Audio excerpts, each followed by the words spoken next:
welcome to Impossible Coin. I am Brian Cartwright, and sitting in Ohio at the eye of the anime storm, Tegan Somerset.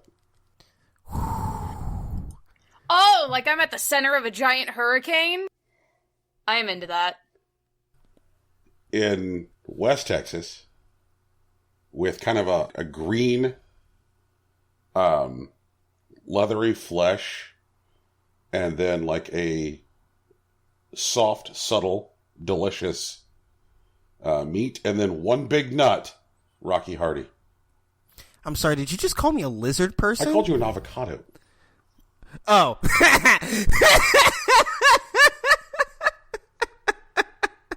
I mean, we did this last week. Big Cato's a real concern, Brian. They won't let the Mexican snails into California. I have a new method of delivery. It's a whole new bit. Tube method? I delivered it differently. What? Why are we using tubes to deliver avocados? Imagine the most efficient avocado delivery system. I want pneumatic tubes with avocados in them. But if we have pneumatic tubes with our avocados, where are we putting our cats? That's a really good question. Rocky, I'm going to pray on that. Thoughts and prayers aren't going to do it, Brian. We need action. Gotta do the heavy work. You gotta pull up your bootstraps from your boots. And get shit done. That's how you make a podcast. Or something. Yep.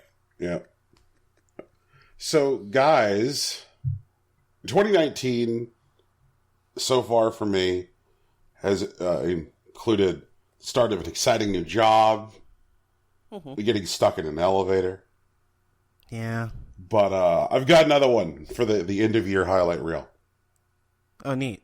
Let me tell you about what happened on Tuesday. I'm so excited. I can't wait. So, I have a long commute, guys. I think you might know this. Yeah, a really long commute. It's like 1 billion years. It's like 90 years. Every day. 90 years, every day, both ways. Yep. Uphill. 90 years uphill. So, even after I switched jobs, my commute was still long. I live in Tolleson. I work in Tempe. I don't know where either of those places are. Okay. They're both in Arizona. Well, yeah, I know that, but I mean, okay, hang on. Tolleson, Arizona. Brian, she's Googling. I am. Yeah. I didn't want to get in the way of the magic, Rocky. To Tempe. That is 26 minutes. That's not that long. Okay. Tegan, you know how Google Maps automatically adjusts travel time based on real-time data? Yeah. This is Saturday fucking morning. So no one's commuting. Yeah. Now, well, it's Saturday morning. It's only 26 minutes. That's not so bad. Yeah, which is part of the agony of this is that, like, I've certainly made this kind of drive on weekends for, like, oh, there's a restaurant over there I want to go to or whatever. And so I see how it could be. But if you do that same drive during rush hour, Monday through Friday, I hope you enjoy spending upwards of, like, 75 minutes in your car. 75 minutes? Yep. What? That's how he got into podcasts. Yep. What? 75 minutes? Yep. What? Yes. What? That's bullshit! That's such bullshit! Why? Why does it take that long? Brian, why does it take so long? Brian, why does it take that long? Brian. Well, because pretty much the only way to the West Valley, if you don't live in the North Valley, the only way to the West Valley is along I-10. So everybody who lives in the West Valley is getting on I-10 and heading west. And then in the morning, everybody who lives in the West Valley and has to go anywhere in the valley is getting on the 10 and heading east. So it means that there's nothing alleviating that inbound and outbound pressure. They're currently building a freeway, which would be done late this year, early next year, which will help do that. Yeah, I was going to say, why isn't there another road? There is only one road, unless you want to go all the fucking way around. What the Well, they hell? didn't believe that people would ever want to live in Arizona, so they only built one road. The freeway that will help alleviate the pressure was approved in 1986. Oh! When's it gonna be done again? By the time you're 90? Like this year, early next year. After your children are 90? Fuck! It's like 30 years. It's like 33 Yep. years. Why it's does older it than take me, that Brian. long to make a Brian, road? please. Okay. All right. Holy shit. This is all a tangent to this story. We don't need roads what? What the all right. fuck? Okay. Your life is miserable. That's a hellscape. Not only do you live in a goddamn desert, you live in a hellscape of a desert. What the fuck? Tegan, let the man live. No, Okay. this is miserable. What? You're coming for his whole career. Let the man Like, come live. on. No. He has a story to tell Okay. us. So, sometimes before my outbound commute, Brian will take a pee because he's about to be stuck in heavy rush hour traffic for quite a while. To be fair, you should always pee before you leave the house. Always. 100% this of the is, time. I was at work and I was like, all right, let's pee before I get on the road and head west. In the building I am in, because my job recently changed buildings. We have offices in 2 buildings in the Tempe area. There's one where we have 3 whole floors, and if you go to those floors, everything on the floor requires badged entry and is all Amazon. Okay? Mm-hmm. In the building I'm in now, we are one of 3 tenants on the floor. There's also like a day spa and then some other company that I don't know what they do. They seem to have cubicles in there. Now, Amazon and the cubicle place both require badged entry. The day spa doesn't because it's, a forward-facing business and all. So here comes the fun part. The bathrooms for the floor are not behind the door for any one of these 3 businesses. You pass out of the business and go to a bathroom which is shared between all 3 tenants. And in theory, anybody who gets on the elevator and rides it up could just use that bathroom, which is kind of what I hope happened here. So Tuesday, I walk into the bathroom and I walk down to the open stall. I see that there is 1 stall in use and there's 1 stall with the door open. And I go in there and I find that propped up on the metal rail beside the toilet is an Android phone. And on screen of that Android phone is some gaping porn. What? Just playing with the sound off. I don't know what that is. I don't want to know what that is. Please do not tell me what that is. That's fair, Tegan, I won't. But Bet. it's just going. It was like an abandoned phone playing, Sure. The hardcore pornography. And then on the floor of the bathroom was a hefty Ziploc freezer bag and a single athletic sock. Someone just had a prepped jerkin it kit. I guess. Rocky, you ever feel like you walked into an active crime scene? Active crime scene. No. Oh man, That is never a feeling I more have. times than I'm proud to say. What? Actually, No. there's like something terrible is either happening or has just happened, and I don't think I should be here anymore. Right, yeah, right. yeah. That's And I was overwhelmed with thoughts and feelings.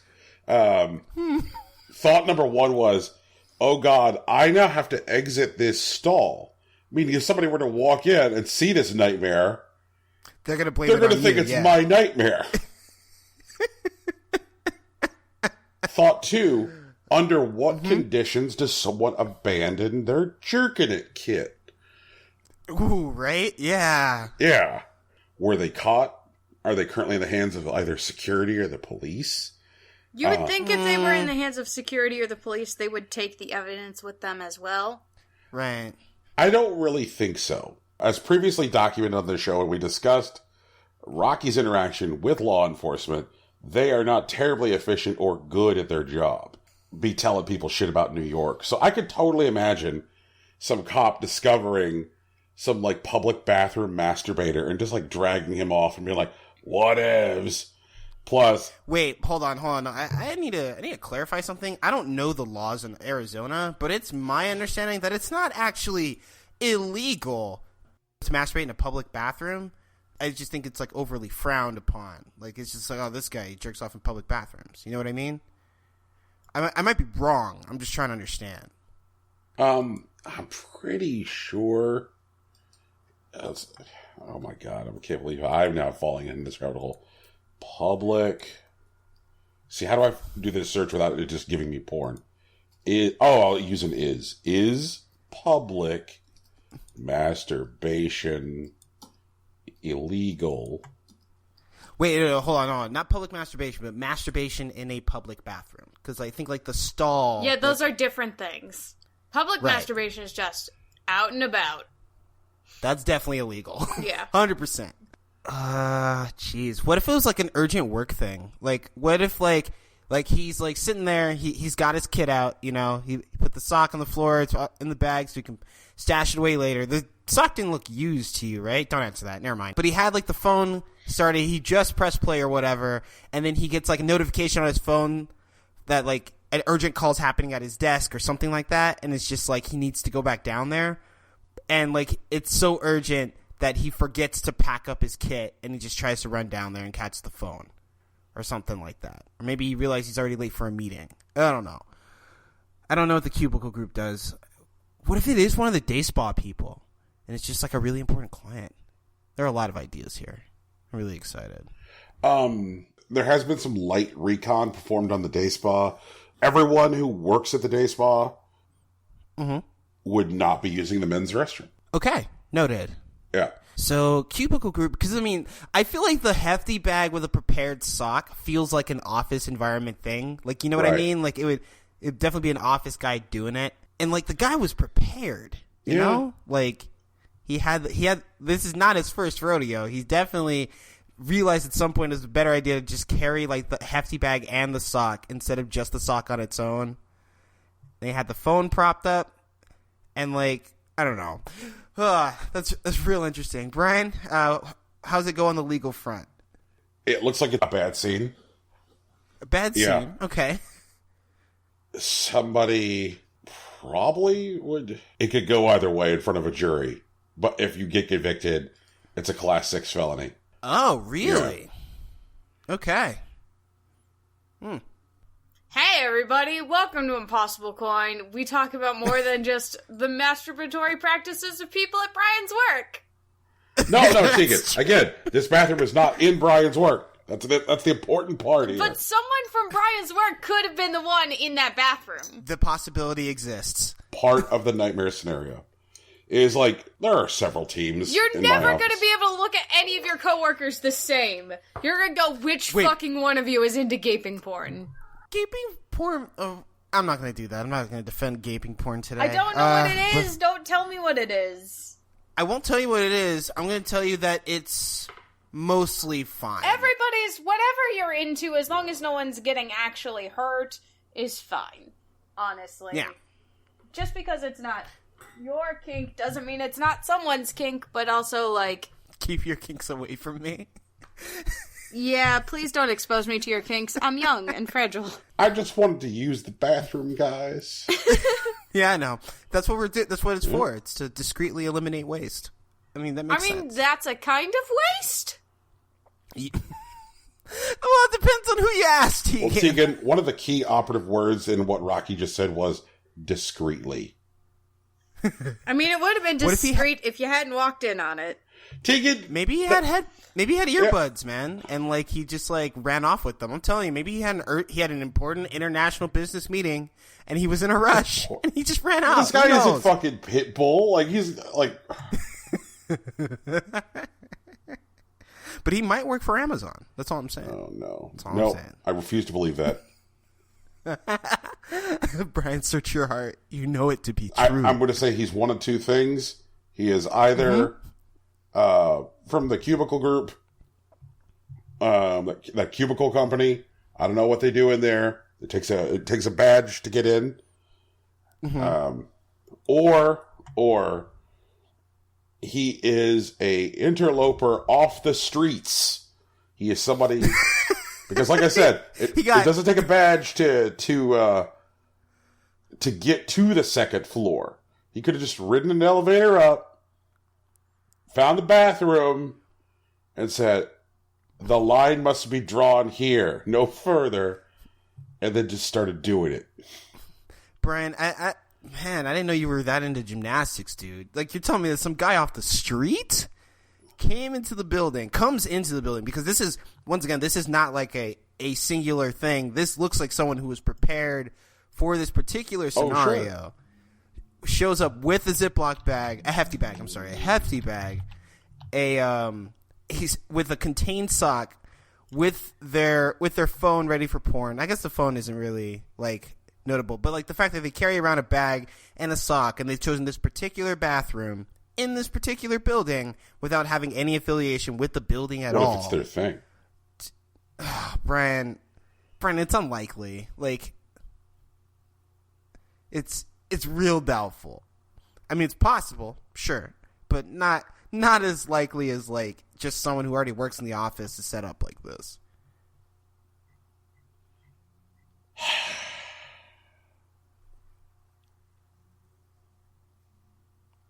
Please be from the Cubicle Company.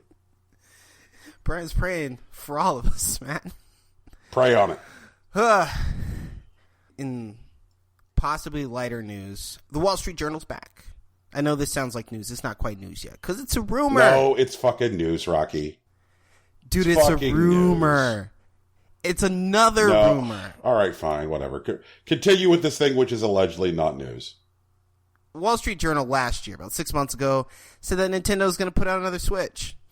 And they came back about a week ago and told us there's not going to be just one Switch, but two Switches. It's going to be a kid-friendly Switch and a Switch Pro, as it were. But, you know, they say it's because they have sources very close to the matter that confirm the existence of the two devices, but we haven't heard anything about them. Somebody gonna get in trouble for leaking? I know, right?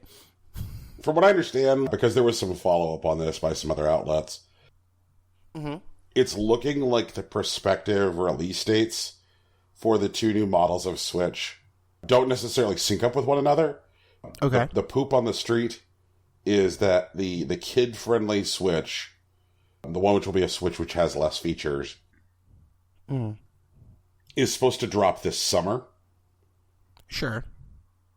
And then whatever we want to call the other one, like the Switch Pro or, you know, Switch Super Business, the Switch that wears a tie, that one should be coming out, looks like next year. That makes sense. You don't want to release like a bunch of new SKUs and then like muddy the waters and confuse customers, especially like going into a holiday. Like, I think introducing a single new SKU per year for your line probably makes sense.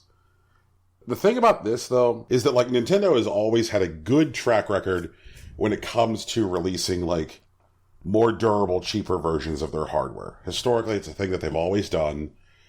Going all the way back to like the NES, like near the end of the NES's life cycle, they released a top-loading NES, which was a lot cheaper and more durable because it didn't require the spring load. But like, they have always, at some point in their console's life cycle, figured out how to make them cheaper and more durable, and they've started figuring out how to do it faster and faster in the console's life cycle. Like, how old was the 3DS when they came out with the first iteration of the 2DS? The basically your kid can barf on this edition. 3 years, 4 years. Yeah, like so like it took them like 4 years to get to like the big wedge, and then like later on they came out with a 2DS that even had a hinge. They brought the hinge back because they figured out how to make the hinges stronger. So like it feels like we're getting to like the stronger Switch even faster. From what I understand, some of the stuff which is coming out of likely coming out of the cheaper Switch in order to get it cheaper include vibration. no vibration in that cheap Switch. I can't think of any titles, with the exception of 1-2 Switch, where the vibration is actually required for the operation of software. Can you guys think of any others other than 1-2 Switch? Required, no, but it's like always cool. But it's the higher end one that I'm curious about, because Nintendo does not exactly have the best track record when it comes to mid-generation refreshes of hardware. Something that they were arguably doing before Sony or Microsoft, but I don't think they've done a good job of like making a more powerful mid-generation version of a console yet. Tell me about all the great DSi exclusives. Wait, was the DSi more powerful? Yep. I mean, the point was that there weren't. You could play all the games still. Well, the DSi didn't have exclusives. You played every DS game on it. Let's see here. Let me pull up a list of DSi-only games. Brian's about to school me, and I'm going to have to say, I'm a fake fan. So here I am. I am a fake fan. Well, I'm not so sure about that. I'd like to see where this goes. Okay. Here is your list of DSi games. There were somewhere between 150 to 200 DSi exclusive titles. And so these are games that could not be played on a Nintendo Right. DS? Yeah, could not be played on a DS because they required the more powerful hardware of the DSi. But the more powerful hardware of the DSi, you're also trading off the ability to play Game Boy Advance games. That was one of the trade-offs of the DSi design. Like, hey guys, you're going to want to get the DSi because the DSi is more powerful, but we assure you that like using this is going to be okay. Like, it's going to be fine to give up playing GBA games on your handheld because of all the great new games coming, ... like Absolute Chess. Yeah. And I was scrolling through this list, and I can't see a single title that I'm like, oh shit, like that's, like that. There's a classic. Not one. Yeah, I remember skipping the DSi. And then when it came to the new Nintendo 3DS, a confusing naming convention, suffers from the same problem. Like, again, Nintendo allowed for forks in development. The new Nintendo 3DS does have exclusive titles, but it's like a handful of them. It's mostly titles that are exclusive, not necessarily because of the additional horsepower of the device, but simply because the device has a second native analog stick. Well, I mean, let me see, that Xenogears game was something that they pushed. Xenoblade? Xenoblade, sorry. Xenoblade, and then I know Smash ran better on it, and I know a lot of people that played Monster Hunter did it on the new Nintendo 3DS rather than the standard one. Monster Hunter and Smash could run on the 3DS. The only one of those three thus far that we mentioned that actually could only run on the new Nintendo 3DS was Xenoblade. Xenoblade was a new Nintendo 3DS. I don't want to say exclusive because it was a port of an existing title, but it could not run on a 3DS. Right. I don't think its best sell is exclusivity. That, like, you want to buy the more powerful model so you can play these games that can only be played on it. Like, you don't want to be pigeonholed into it. The reason you'd want to play on this one is because it makes your gaming experience better. And so games that had some moments that aren't especially great on the standard version, like a good example is probably Breath of the Wild, because a certain distance out, like, details of the map won't render and you won't see them. So, like, you'll walk closer and then you'll see grass or, like, bokoblins, but you can't see them from a distance. And on, say, the Switch Pro, that would be less of an issue. It would probably have more ability to render at larger distances. That's certainly not something I'm disputing or saying is bad. Like, that's the kind of forking of experience that is more common when you, like, look at the difference between, like, say, the base level PS4 and the PS4 Pro, or the Xbox and then the Xbox One X, where all of the pieces of software that can run on the base edition just run better. Right. On the premium edition. What I'm saying is that Nintendo has not necessarily advocated for their developers to create, enhanced fidelity features for titles on the stronger handheld hardware, and then hasn't really created like system level features for making just everything run better.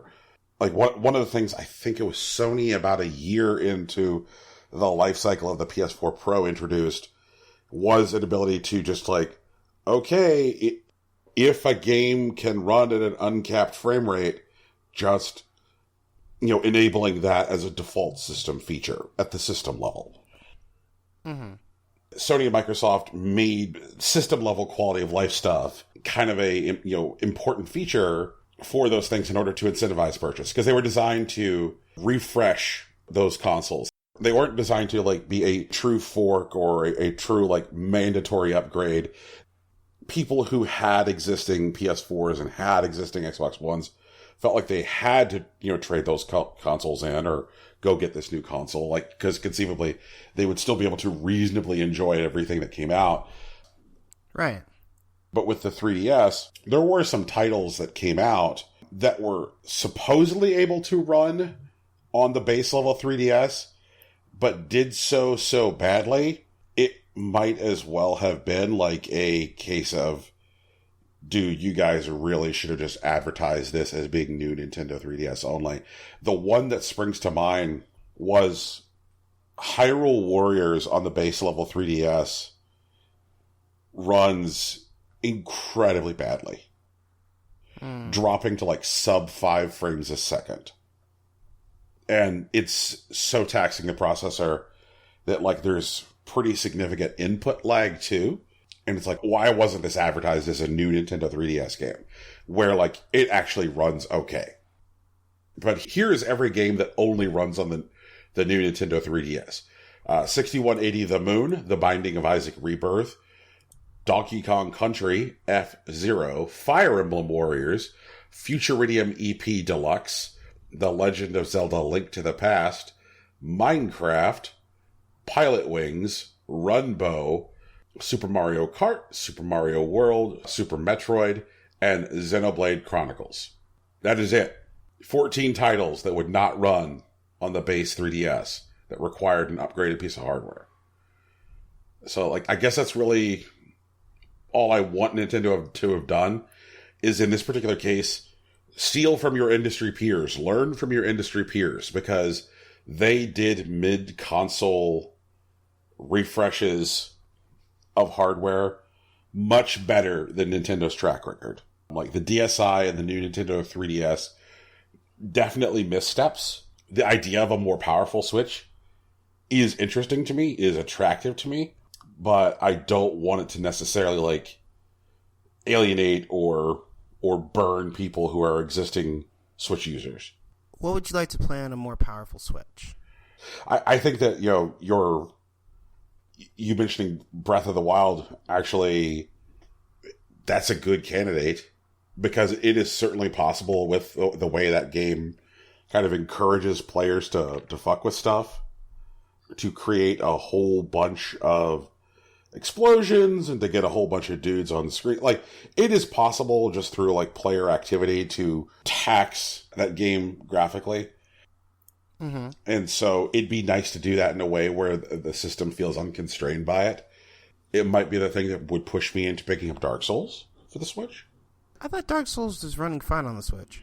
Dark Souls is running on the Switch fine, except for the places where Dark Souls traditionally has problems on less powerful hardware. Dark Souls historically on any kind of less powerful hardware, there's an area of the game known as Blight Town. Oh, okay, yeah. Yeah, and like apparently Blight Town always runs like garbage on every piece of hardware that's less powerful. So, Blight Town issues. And I think probably also Mario Kart. Mario Kart is always a game that, like, it's one of the cases of, I think, Nintendo really showing off graphical fidelity and showing off things that, like, look good and run well. So I would love to see that on more powerful hardware. Yeah. I think Nintendo is going to absolutely kill it with the cheaper, kid-friendly model. They're going to do that real well. I just want them to do the strong one. Well, also. Riveting. Is that your guys' way of saying you didn't play any fucking video games this week? Oh, I played several video games this week. Just nothing that I'm really ready to talk about. Well, Tegan, I played more Baba as you, but... You Baba. Does it get better? What do you mean, does it get better? Like, Brian's already having a great time. I know, it was already, like, in Brian's top tier list, but is it also better? What are you talking about? Are you having more fun? Yeah, has your experience of joy continued to grow as you play the game? Yes! That's important, Brian! Yeah. You know, I just didn't think that we had time for Baba because we had to run through all this fake news before we got to the real news. Tegan, tell me about your video games. Yeah, we're playing Sekiro. It's great. It's a lot more fun. We're still getting our asses kicked. But, True. you know, now it's fun. Have you killed the monkey yet? Yes, we killed the... Wait, which monkey? We've killed a lot of monkeys. Do you mean the nest of monkeys? Do you mean the headless monkey? Or do you mean the screen monkeys? Because... The headless monkey, which is the guardian ape. Yes. Mm-hmm. Have you gotten to the time where you actually kill the guardian ape? I think so. We did kill it, and we did get the achievement for it, so... Okay, yeah, because you beat him, and then, like, you chop off his head, and then he gets up and he fights you again, like, headless. Mm-hmm. And then there's another section where he puts the head back on, and he, like, screams at you, and you fight a bunch of other monkeys. And then you chop his head off again, but then there's, like, two monkeys, like, two guardian apes that you have to fight at once. Ooh, maybe not then. Oh, no. Well, yeah, sorry. That happens. No, it's okay. We fought it, like, on its own. We fought it. The fight that I most recently witnessed was headless guardian ape carrying its head around in a pool, and whenever it screams, like, this blood mist comes out that causes you to fear. Right. And you know what? Honestly, if a headless monkey was screaming at me and blood was coming out everywhere, I too would be afraid. That seems like a perfectly reasonable, like that seems like a reasonable reaction to me. Like, yeah, that's fucking scary, thanks. That's horrifying. Like, this monkey may run around like a fucking drunk monkey while it's trying to carry its samurai sword in one hand and its fucking head in the other, but, like, seeing it just scream really loudly so that everything around me shakes and blood sport everywhere, yeah, you know what? I'm good. I'm good. Oh, man. Sekiro's wild. We may be fighting it again. That's good to know. Thanks for that. We did fight the owl samurai dude. Ooh. That's a good fight. We beat him on the second try. Nice. Spoiler alert, there were reveals that are related to my other game. So, like, when I'm talking about my other game, I'm gonna fucking spoil it. For sure. Whatever. But yeah, Sekiro is a blast. The first time it was really kicking our ass because we were definitely playing it like Dark Souls. Lots of dodging, lots of, like, trying to figure out the movement patterns, and it was less that and more jumping. Like, jumping is great. You can jump over people's swords. Did you know that? Wow, that totally changed how we play the game. Was figuring out that, like, oh yeah, the jump is, like, a much more viable option than dodge rolling away. Yeah. Oh, man. So yeah, it was a good time. It's still a good time. I'm really enjoying, like, I like all the little fights. I like that everyone knows how to say their own name. Like, it's a great time. Persona 5 could learn a lot from how to pronounce Japanese names. Like, no wonder all these kids are mad! Fuck! No one can say their names right, not even them. Oof. It hurts me a little bit. But that's okay. In other gaming news, I'm still on my bullshit because work is stressful. So I'm still on my bullshit and playing Trio of Towns. I beat all 4 farming tips! 3 farming tips. Woo! So I got to see my first credit scene. And then I got to see my first post-credit scene. And now I'm back in, I'm year 2? Fall 5. So I'm kicking this game's butt. Nice shit. I opened up my as a congratulations of getting of doing all the farming tips, I now have access to the cellar. Which is in like the northeast part of my farm. And he's been there the whole time. It's just been closed up, you know. Surprise, I have access to the cellar now. That's where the greenhouse is. It's got a lot of room. Like, wow, there's so much room. Like, Jesus Christ. There's so much room in the cellar. I'm gonna plant all my trees down there. I'm gonna have to cut all my trees up and put them all back down there. Because, wow, it's great. And I'm gonna be able to buy the different suns from the Japanese place in a couple I'm sorry, days. did you say you're gonna buy a sun? Yeah, you buy these sunstones that you then put in, like, your greenhouse thing, and it changes the lighting to match the amount of sun they would get in that season. Amazing. Yeah, that's some good technology right there. The future is now. Right? And I upgraded my house to big. Not the biggest, but big. And I'm now in a committed relationship with Ludus. He's the one who can build things. Hey, this is a new thing, though. The committed relation, the, like, dating part. Because normally you see everyone's heart events up to the point that they want to marry you, and then you gotta propose to them, right? That's how Harvest Moon Games goes. Not this one. Not this one. You get them up to Greenheart, and then you have to buy a necklace. And if you carry the necklace around, and guys have it, and the opposite, whatever, the bachelors or bachelorettes have enough friend points with you, they'll confess to you. And they'll say, hey, so, like, I think you're pretty great and stuff, and I was wondering if maybe you wanted to be my boyfriend, girlfriend, and you could be like, yes, or you could be like, nah. Ugh. Wow. Oh god, it's awkward. I didn't realize that was what could happen. So Ford confessed to me first. Nice. And he's the, like, awkward doctor, and I reset my game. You reset your game? I was like, oh, and I just turned off my game. Oh, man. That's amazing.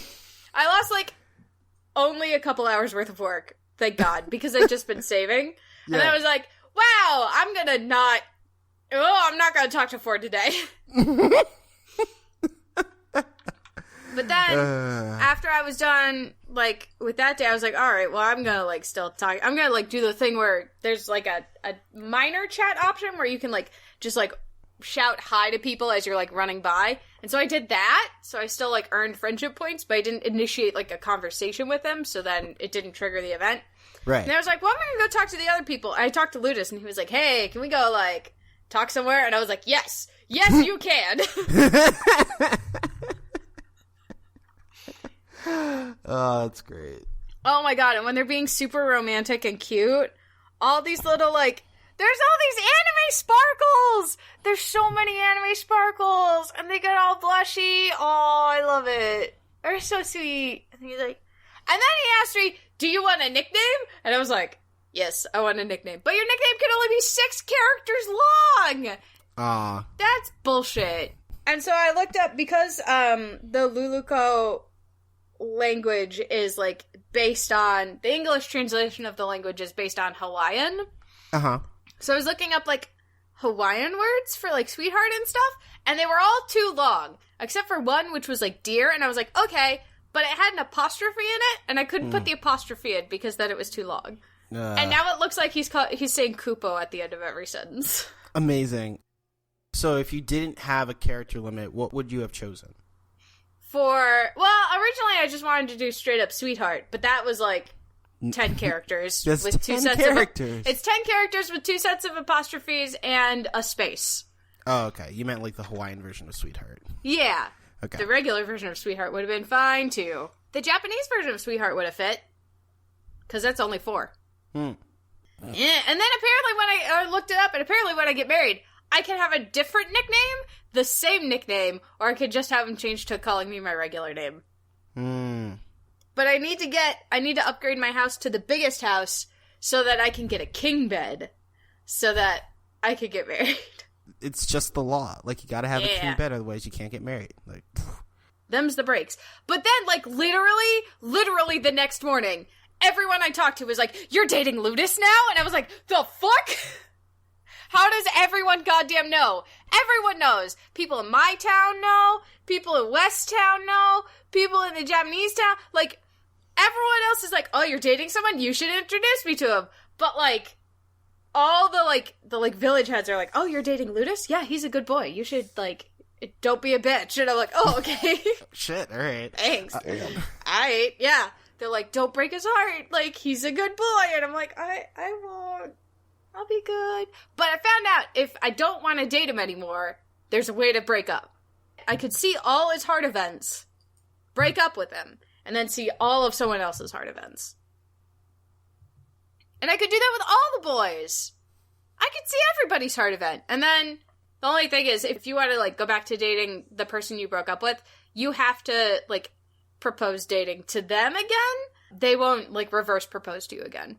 And there's a reverse proposal for the marriage thing! Oh my god, I'm excited. That's gonna be great. I'm excited for that. But yeah, Ludus is cute. Ludus is being good. He's a good boy. And he brings me breakfast and dinner now. If I talk to him when it's like breakfast time or dinner time, he'll be like, "Are you getting hungry? Here you go." And he'll bring me like a little snack. That's cool.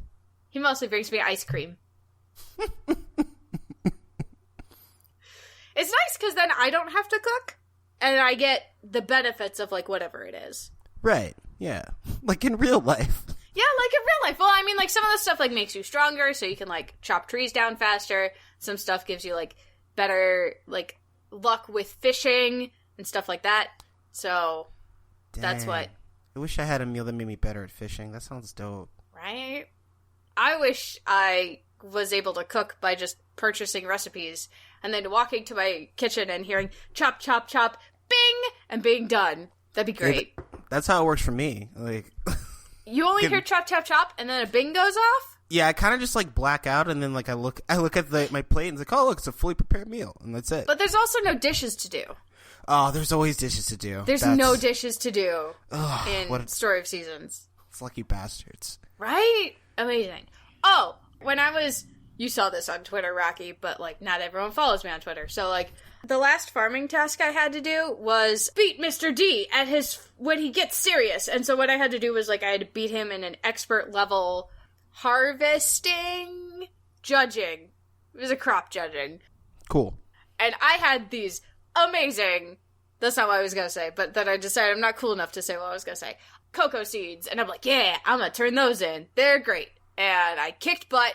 And I won. And then at the end, I was like, yeah, I won. And I told him my life story because he asked. And then he's like, neat. All right, we'll see you later. And then he was like, I'm so proud of you. You worked so hard. I was like, wait, is he my dad? And it turns out he's my dad. Mr. D was my dad the whole time. Amazing. My dad's been giving me shit the entire time for trying to run a goddamn farm. And he's like, yeah, well, that was all just to make sure you were, like, serious about it and, like, a good farmer and shit. And I was like, what the fuck? And it turns out my dad and his brother used to run a farm together. His brother's my Uncle Frank, who looks like a weirdo. Wait, so are you just living like Gravity Falls? Like... Yeah, kinda. And my dad's dad ran a business, and he was so excited because it was finally starting to take off, and then he got really sick and was going to have to give up his business, and he was really sad about it, so my dad took over the business so that my dad's dad wouldn't be sad. So my grandpa wouldn't be sad.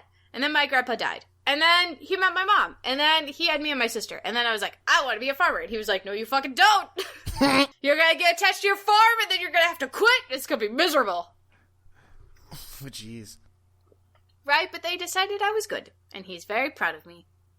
Yay! And then I wasted a whole day at home, dicking around, because the event took a whole day! Ugh! And then I came back, and I had to, like, shovel so much poo out of all of my barns. It was really annoying. But other than that, it was good.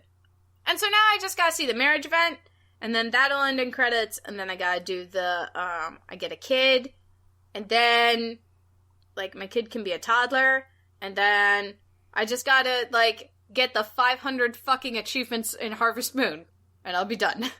Or in Story of Seasons.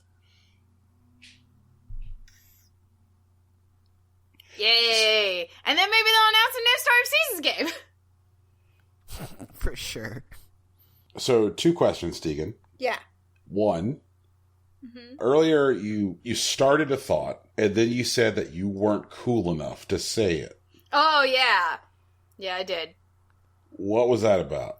I was gonna say that I had some bomb-ass cacao seeds, but I am not cool enough to say bomb-ass in a sentence.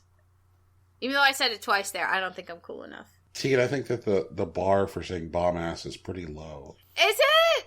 I just feel like I'm a big old dork. I'm a big old dork. Well, most cool people are dorks, Tegan. That's the big secret. That's the T. Wig. But, like, Rocky's really cool, and he says it, and I'm like, I'm not as cool as Rocky. Tegan, I'm super lame. Like, holy shit. No, like, you're way cool.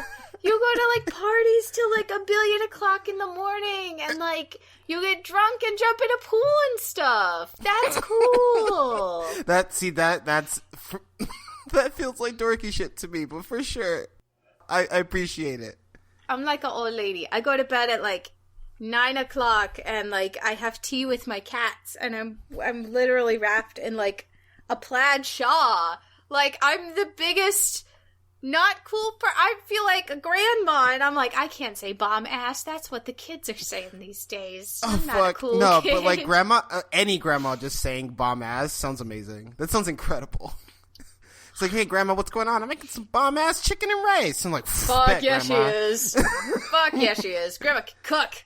She's chefing. Rocky, you gotta teach me how to cook. Ah, for sure. But no fish. I'm not screwing up my skillet. For sure. No fish. I can work with that. No fish. Does anyone feel about talking about news? Or like real news? Are we going to the real news section or are we going to the fake real news section? We're going to the real news, Tegan. Things that are actually happening. Actual news? As reported by actual news outlets? Yeah. Okay. Do we not want to talk about Monolith? I mean, we can talk about Monolith, but I don't care about it because, like, they worked on... So Monolith is hiring people to do design stuff for a game that's not been named, but it's probably a Zelda title. And that's because Monolith has worked before on making, like, assets and stuff for other Zelda titles, like Breath of the Wild. But, like, Brian, we already know another Zelda game is coming, so, like, yeah. Yeah, it's one of those, like... They worked on Breath of the Wild. That's the reason the environments look so good. Who gives a shit? They're gonna do it again. Although I think now your timeline is wrong because we're not getting a new Zelda this year.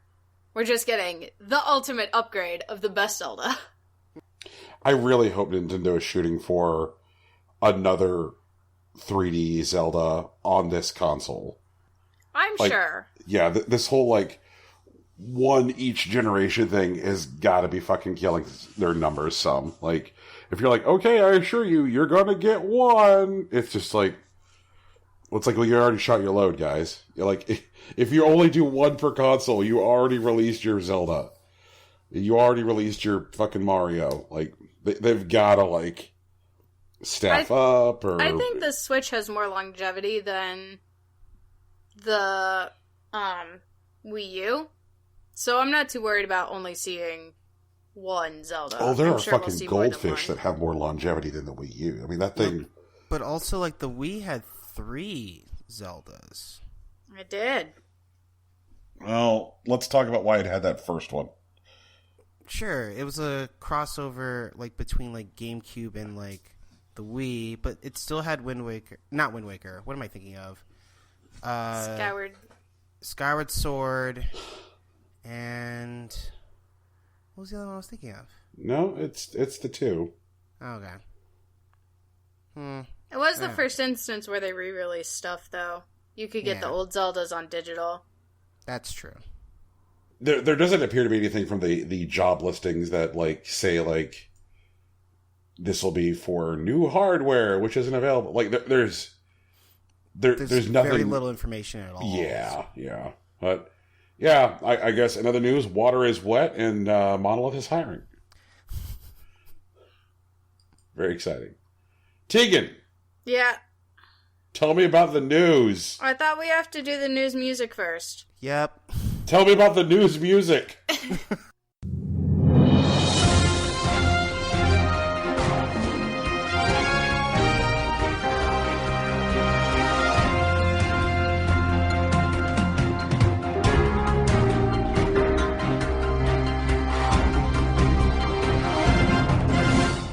So, guess who's going to be hiring humans to do work? Valve. No. EA? No. Epic Games. Oh, Tim Sweeney, the founder of Epic Games, has committed to human moderators and quality filters for the Epic Games store. In a statement to Gamasutra at GDC 2019 earlier this week, Epic Games founder Tim Sweeney said that the plan is to open the Epic Games store up to self-publishing, but noted they're going to apply a quote-unquote high-quality filter. So we're not going to see asset flips, and we're going to explicitly say no to porn games or other intentionally controversial games, Sweeney continued. We're perfectly fine with M-rated experiences like Grand Theft Auto or Far Cry, but we're not the place for other stuff, for the bigger antisocial things. So, that's opposite of what Valve said, who's very nah, we don't. People make games, we sell them. We're not responsible. And it's also much clearer than what Steam's owners tend to take, especially with, that game that we're not talking about, that they banned but also didn't condemn. So, what's going to decide what games get on the Epic Store? People. Humans. Real, live humans. Sweeney says, we have people working on that already. For example, in the Unreal Engine marketplace, we have standards and existing processes we can apply to moderate the Epic Games Store. So amid all this talk of standards, Sweeney explicitly draws a line between the Unreal Engine side of the business and the storefront side. Unreal Engine is a way of expressing your ideas. Anybody under our standard license is free to use Unreal Engine for building anything that's legal, and we have no say over it, he says. We've renounced that ability in our license, but on the other hand, where Epic is making something available to our customers, like Fortnite or the Epic Game Store, we're going to apply an Epic quality standard to it. This dovetails a bit cleanly with Sweeney's version of the future game industry, where storefronts are more competitive and up against more varied ways of distributing games. In that future, a rejection from Epic Games Store won't hurt a game's prospects because it will have so many other ways to find an audience.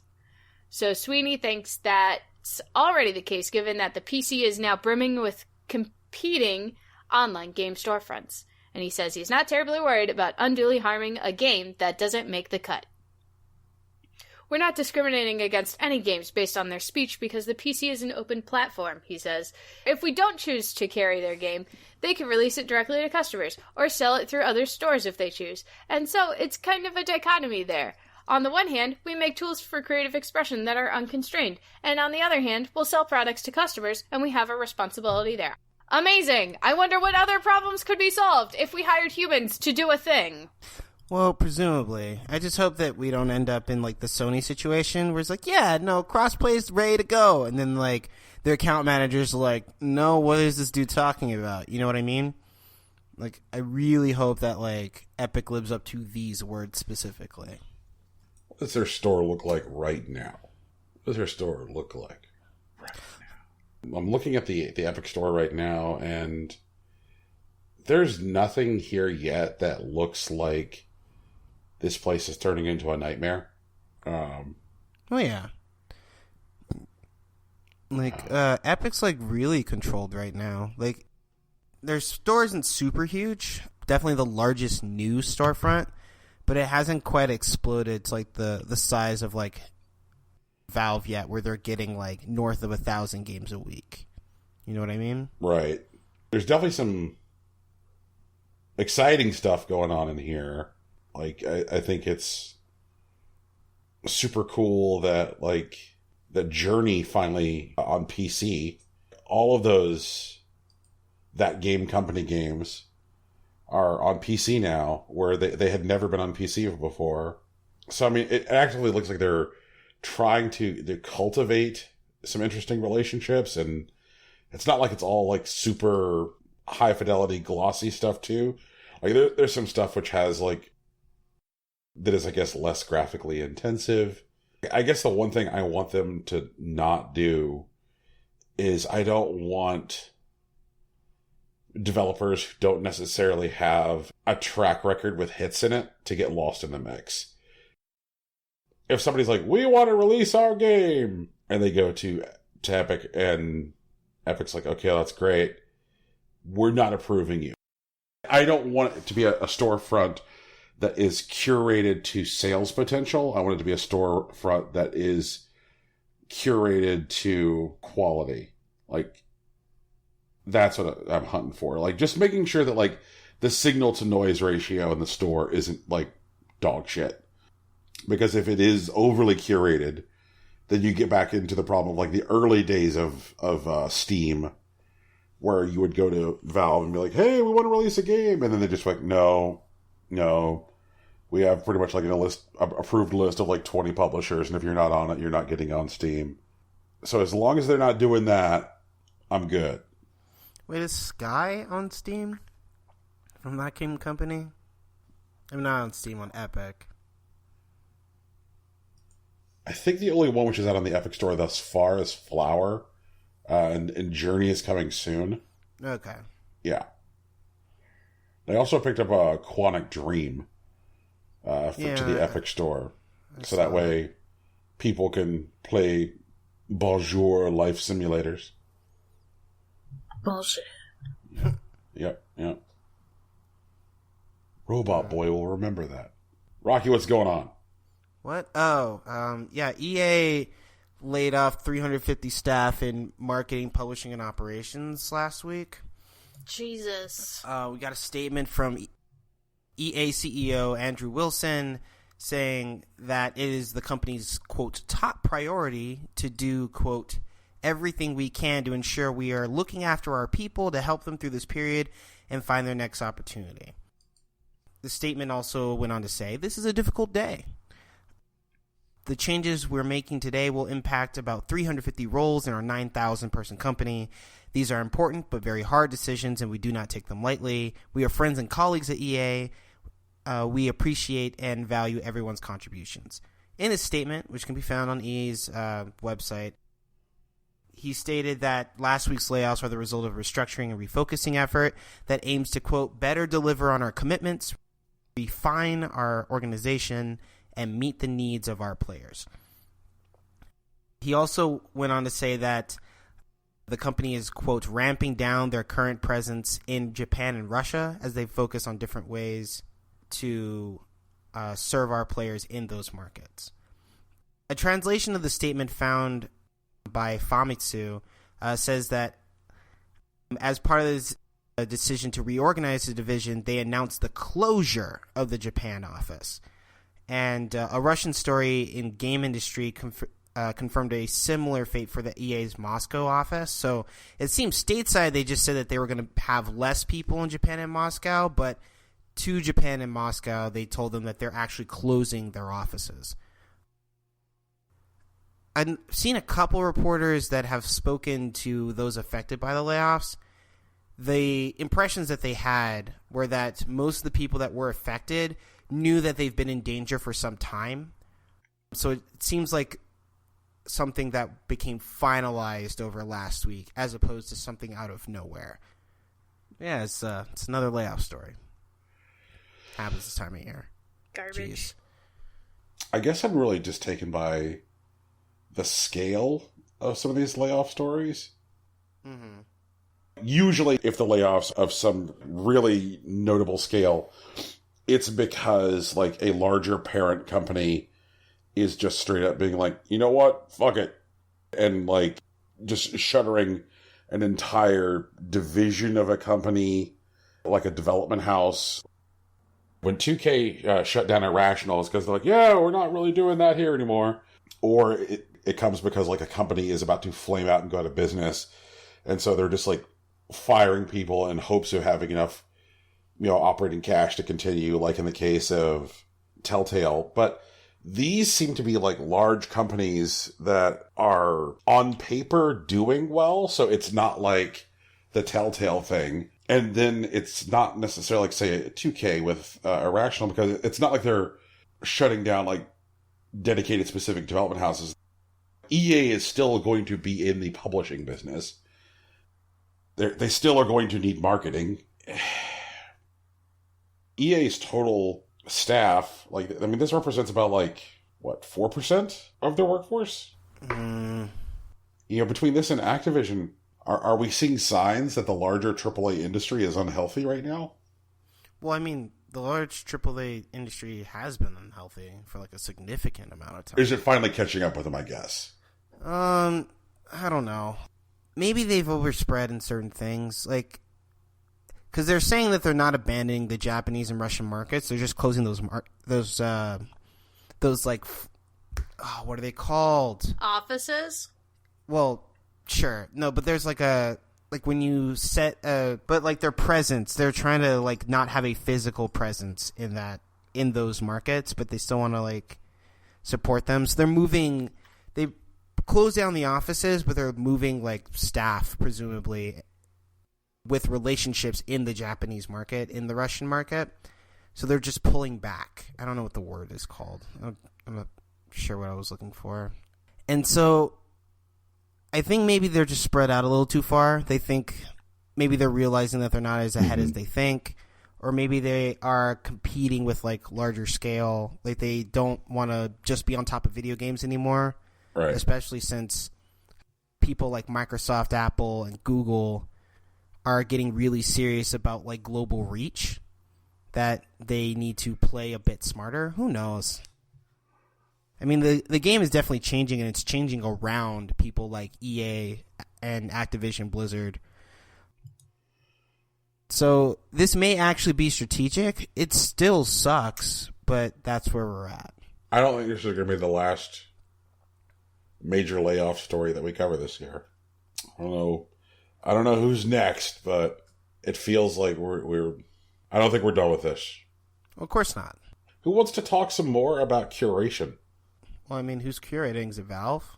How about Apple? But I thought Apple makes phones and stuff. This is true.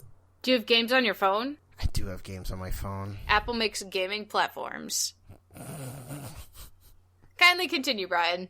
So, Apple had a presentation where they talked about a weird combination of things. So, it was kind of like one of those presentations where I felt like somebody could have walked out on stage and been like, this is the future, ... I guess. Apple came out and talked about fucking television, games, and a credit card, and magazines. And I'm like, what the fuck is this? I thought magazines were pretty dead. So Apple sent a guy out on stage to be like, magazines are important, which is why we're going to underwrite the publication of magazines, which you can then access through a subscription to Apple's newsstand for $10 a month. You can pick and choose magazines that you want to read through Apple Newsstand, and then Apple's going to pay magazines to not go out of business. It's one of those things that doesn't superficially explain itself well, unless somebody just backs up and says hey, you remember how the internet killed magazines? Because now people just look at slideshows of dogs farting and don't read the New Yorker anymore. But what if I told you could read the New Yorker and instead just pay Apple? It's a nice idea, but it assumes that the world hasn't already caught fire and died. So Congrats, Apple. But back to games. One of the things that they mentioned was a new service, which is going to be called Apple Arcade. And Apple Arcade is a platform which is designed to work across all of Apple's platforms. So phones, tablets, and Macs. Games will be designed to work across all platforms. And if you have a subscription to Apple Arcade, you will have access to download the game on every platform that you have. So if you have a phone, you can download the Pathless on your phone. If you have a Mac, you can download the Pathless on your Mac. When they're talking about like how Apple Arcade is going to work, one of the things that they emphasized was like how an uncurated store really fundamentally changed how people get games on their phone. People won't buy games for their phone. They'll only download games that are advertised as being free to download and then make in-app purchases, and how that's like fundamentally changed game development. So Apple's like, there's a bunch of really good games out there, but people don't want to spend $3 on them. And so they're talking about like doing this like tightly curated library of good games that would normally be like premium offerings on like whatever platform they're on. And then you can have access to downloading them, kind of like an Xbox Games Pass. And they mentioned like developers and publishers that they're working with for this, and identify that they're going to be getting exclusives. Some of the developers that they mentioned partnerships with are Konami, Platinum, Sega, Annapurna, Gameloft, Devolver. Some of those aren't terribly exciting. I could really give two shits about whatever Konami is doing right now, but I'm interested in what Platinum's going to do with that Apple money. Annapurna is always doing interesting stuff these days. So, I mean, this represents another, like, fundamental shift in, like, the way Apple is managing their game store. It'll run through an app which already exists on every Apple device. Like, there is already an app store installed on phones, tablets, and Macs. It's just a new tab within that to go manage your Apple Arcade. So considering that they're talking about like tightly curated list and like heavily quality managed, like they're actively selecting games and courting exclusives, what do you guys think about this move by Apple? I think it's a huge gamble because it runs the risk of cannibalizing their own game purchases on their app store. Right. I don't think they're going to get a one-to-one shift that they want, and they're going to be splitting that money like two ways, and we don't know how well that'll actually turn out for their bottom line. But the fun thing that I'm really interested in is like this heavily curated store seems like something that's designed for households to like give to children and then forget about. The same way that stories have been coming out about Facebook and how they predate on young children with in-game purchases, Apple saying that's no longer an issue with Apple Arcade. You pay your $10 a month, and then you can have your kid play anything on Apple Arcade. There's no microtransactions. There's no ads. You can just sit there and let the kid fuck off or whatever. And that idea, I think, is going to be really attractive to households with children, especially since it's playable on any device as long as it's in-house Apple. So, like, kids with MacBooks can play games. Young children with like iPads or like old iPhones could sit there and play stuff. And that might actually put them in competition with other kid-friendly devices like a potential like new Switch or a 2DS. Like, I think this might actually put Nintendo on notice given the penetration that Apple has in many households with the number of devices and accessibility, which would be really cool. I'm not sure how well it'll play out because, once again, it's always about the games, but they have good developers on board already, and we'll see what they'll actually put together. Bravo, Rocky. How many different versions of Candy Crush do you think the kids are going to end up downloading? I don't know, but imagine if Sega put something together like Sonic 4 again, but instead of just doing like the standard episodic thing, they just use like a steady trickle of like Apple money to like flesh out Sonic 4 on like a side-scrolling touchscreen interface. They probably have sitting around somewhere that could just finish with the Apple money, you know? And now like the next like good Sonic game isn't on consoles at all, it's just on Apple devices. So there's so many ideas that you brought up there, Rocky, that I think are really, really interesting. One that I think is also a possibility is a fundamental shift in the pricing structure for premium games that potentially exist within like tablet phone space. Right now, when a game publisher says premium game, and they're talking about developing for phones and tablets, they generally are talking about any price point north of $1, period. If your game costs $2 on a phone, that's a premium price. Right.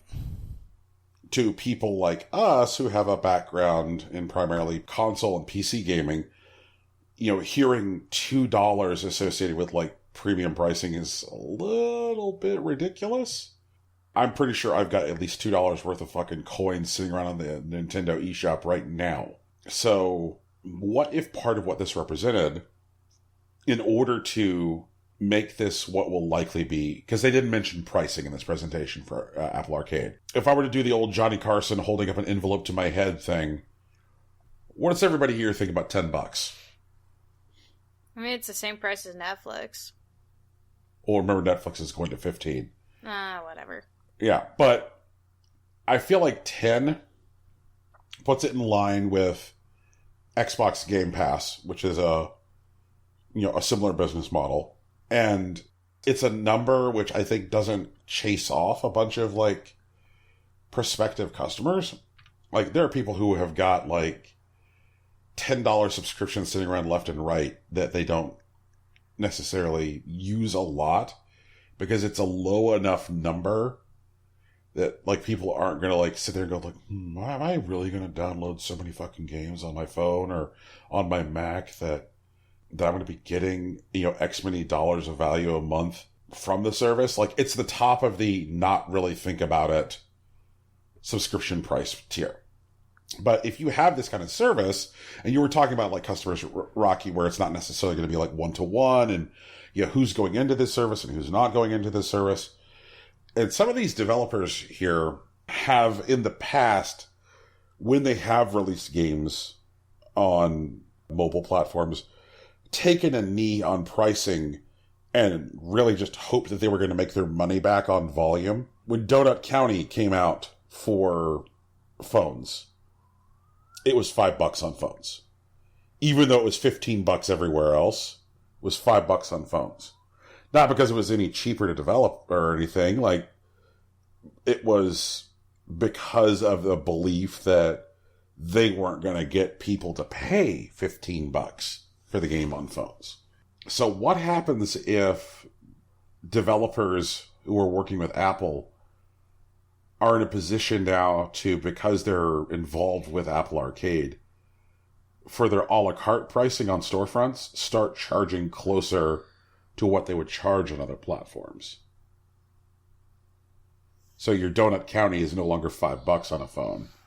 Your Donut County is now $15 on a phone, but it's also available through Apple Arcade. I hope that doesn't happen. I feel like the premium price on console for playing for the same game is mostly a function of the familiarity of the control that I have. Like, I thoroughly acknowledge that Donut County can be played on touchscreen with the Switch, but I don't, because I like playing with a controller in my hand. And while that may change in the future with technology like Stadia and Microsoft streaming service, yeah, I don't think that that's going to change immediately. And so what I'm paying for, at least from my perspective, is the comfort of playing the game with a controller in my hand on a TV screen if I want to. And like phone games have the ability to cast to a larger screen and use the phone as a controller, and even using the phone as a controller is usually a measurably less enjoyable experience than using a button joystick controller anyways. I think that the cost of premium games should go up on phones. I don't think they should be comparable to like console offerings for those reasons. Did you guys hear when Fortnite on iOS started allowing people to use controllers? I think I missed that announcement. Okay. So our friends out there who like to dab in murder in increasingly smaller circles got exposed to a terrifying new future where everybody on phones, both Android and iOS, can now be playing with controllers. Controllers are now allowed in phone Fortnite,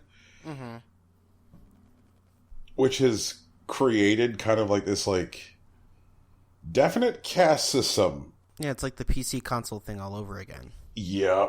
And especially since like Fortnite has now created two like larger silos for players. In one silo is PC, Xbox, and PlayStation. And in the other silo is Switch and mobile devices. Which means that like people who are running around just playing Fortnite with their touchscreen are absolutely getting fucking murdered by Switch players and mobile players who are using controllers. Right. But what was interesting about when this happened was when Fortnite changed that rule, how many people had controllers for their phones just ready to fucking go. Like, when they flipped that switch, how many people on phones already had controllers? I know that, like, with both Stadia being a primary catalyst, because Google wants you pushing anything that runs Chrome to wherever you normally play games. So if you normally play games on your television, then they want you to be able to like easily cast to your television, whether it's using like a Chromecast HDMI plug-in stick or like over the air from a phone. Google wants you to be able to like play Stadia wherever you normally browse Chrome. And Apple already has some functionality with like multiple set-top boxes for like casting from an app to the set-top box. Like, for example, with Fight TV, YouTube, and ESPN Plus, all by default, if you're sitting in front of an Xbox One, which is turned on, and you're pulling something up in Fight TV, ESPN Plus, or YouTube, you could just, at a single button, it'll just transfer the display to the Xbox One. And you don't even necessarily need to have the correlating app installed on the Xbox One to do that. Getting over it with Bennett Foddy for iOS, same thing. Just press a button and it'll put that nightmare with a man in a bucket on your television. I think it comes back to this idea that, you know, we mentioned at the very beginning of this conversation, which is it really depends on like how serious Apple is about this. One of the devices they mentioned as being part of the Apple Arcade family of devices, and I think it's kind of like the low-key, like stealth biggest part of this news, is when they were mentioning devices that were going to be part of this. One of the devices that they mentioned, in addition to phones, and in addition to iPads, and in addition to Macs, were Apple TVs, which is currently Apple's set-top box. And they also mentioned that if a game was going to be included in Apple Arcade, there has to be a version of it for every one of these family of devices. There has to be a phone version, there has to be a Mac version, and there has to be an Apple TV version. And considering the partnerships and the fact that they indicated during the presentation that they were going to do some development funding, I think that you're absolutely right, Rocky. We're talking about, like, depending on how good this list is and depending on how good it locks out, like what Tegan was saying. You know, Tegan said, like, how many different versions of Candy Crush can there be on this thing? Or, like, how many times can you download Candy Crush? That is, of course, going to be, like, a primary concern for so many parents.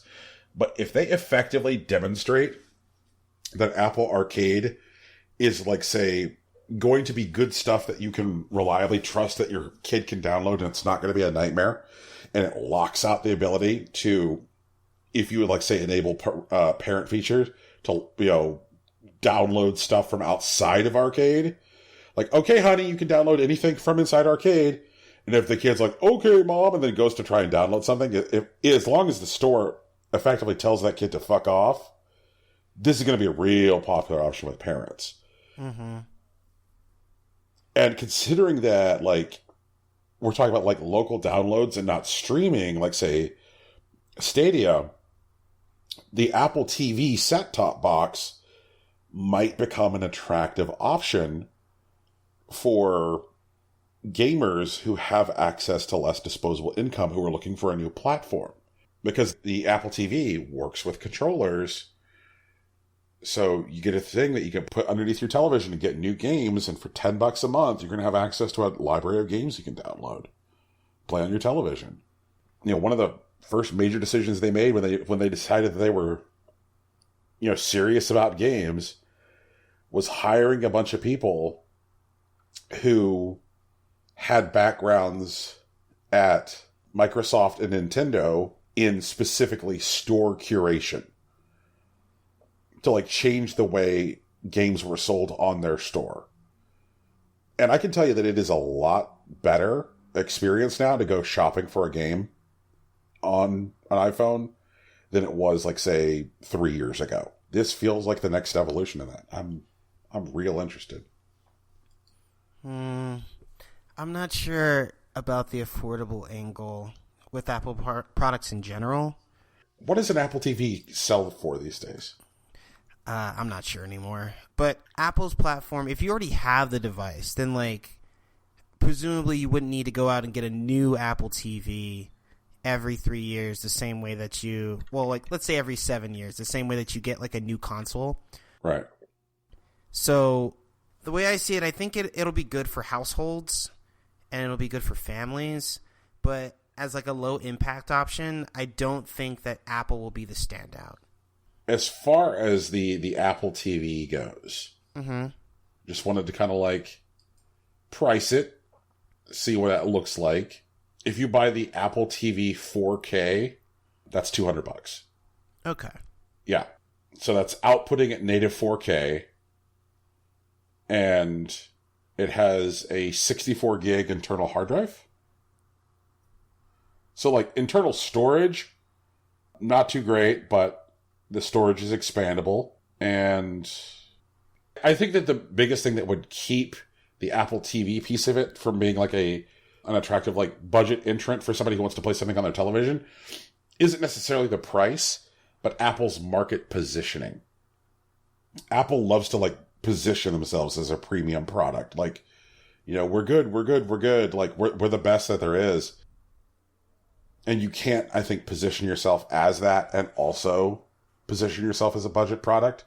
Right. But the other thing that was really interesting to me about the game presentation was how much they talked about during the game presentation data privacy. Yeah, but that's in line with Apple's, like, or not Apple, but, like, Tim Cook's speech. He's been talking about protecting privacy of Apple users for years now. I think his first big speech about it was, like, in 2015. I think that, like, in a space where people are getting increasingly tired of their data being misused and becoming increasingly less wary of the way people treat their information, like, one of the things that seemed to be a takeaway from, like, the Stadia takeaway was like, oh man, do you trust Google to offer you this stuff? I think it was Satya said, like, how do you know I'm going to my girlfriend's house? Yeah. Somebody getting out there and being like, hey, you know, we've adopted kind of a different position on data for years. That's going to be a bullet point. Like, I remember when the federal government, you know, went after Apple being like, give us an ability to backdoor into everybody's text messages. And Apple said, fuck off. And they said no. Yeah. I think it is a bullet point. I'm not sure how potent it'll be against the current industry, but it's definitely going to be strong against people like Facebook and Google, which I think they're competing against in market position. But I'm not sure how effective it'll be against the one that's in, you know, all four quadrants like Microsoft. Right. And I don't think that has much to say to Sony or Nintendo either. Although Sony has had security issues. Yeah. No one's really bothered them about privacy. Yeah, like, I think if Sony tries to get into this fight, they'll get burned. Yeah, but they have their own plan. They're doing something else. It'll be interesting to see if, like, Cool Dad Phil Spencer talks about data privacy at all at E3. Nah, bet. I'm putting $10 as he doesn't. I'll take that action. All of my concerns with this stem from behavioral changes for parents and how that affects children. Not so much like marketplace stuff, but that's not really like the kind of discussion we're having. Do you think that it would allow parents to check out even more? Oh yeah, absolutely. Absolutely, parents are gonna check out, hey, I can throw my Apple phone at my kid and they're gonna sit there for 45 minutes while I binge this Netflix show or whatever. Mm-hmm. I 100% understand using the screen as a distraction for when you're trying to get something done, sort of thing, but I also feel like there are, like, creating that distance between parent and child isn't healthy for either of their developments. So if you start seeing your parent as, like, the person who just tells me to go and do stuff and then yells at me when I'm grumpy at them, how does that affect your relationship as you get older, you know? And, like, how does that affect your development as a person if all of your interactions are with faceless strangers online? Right. You know?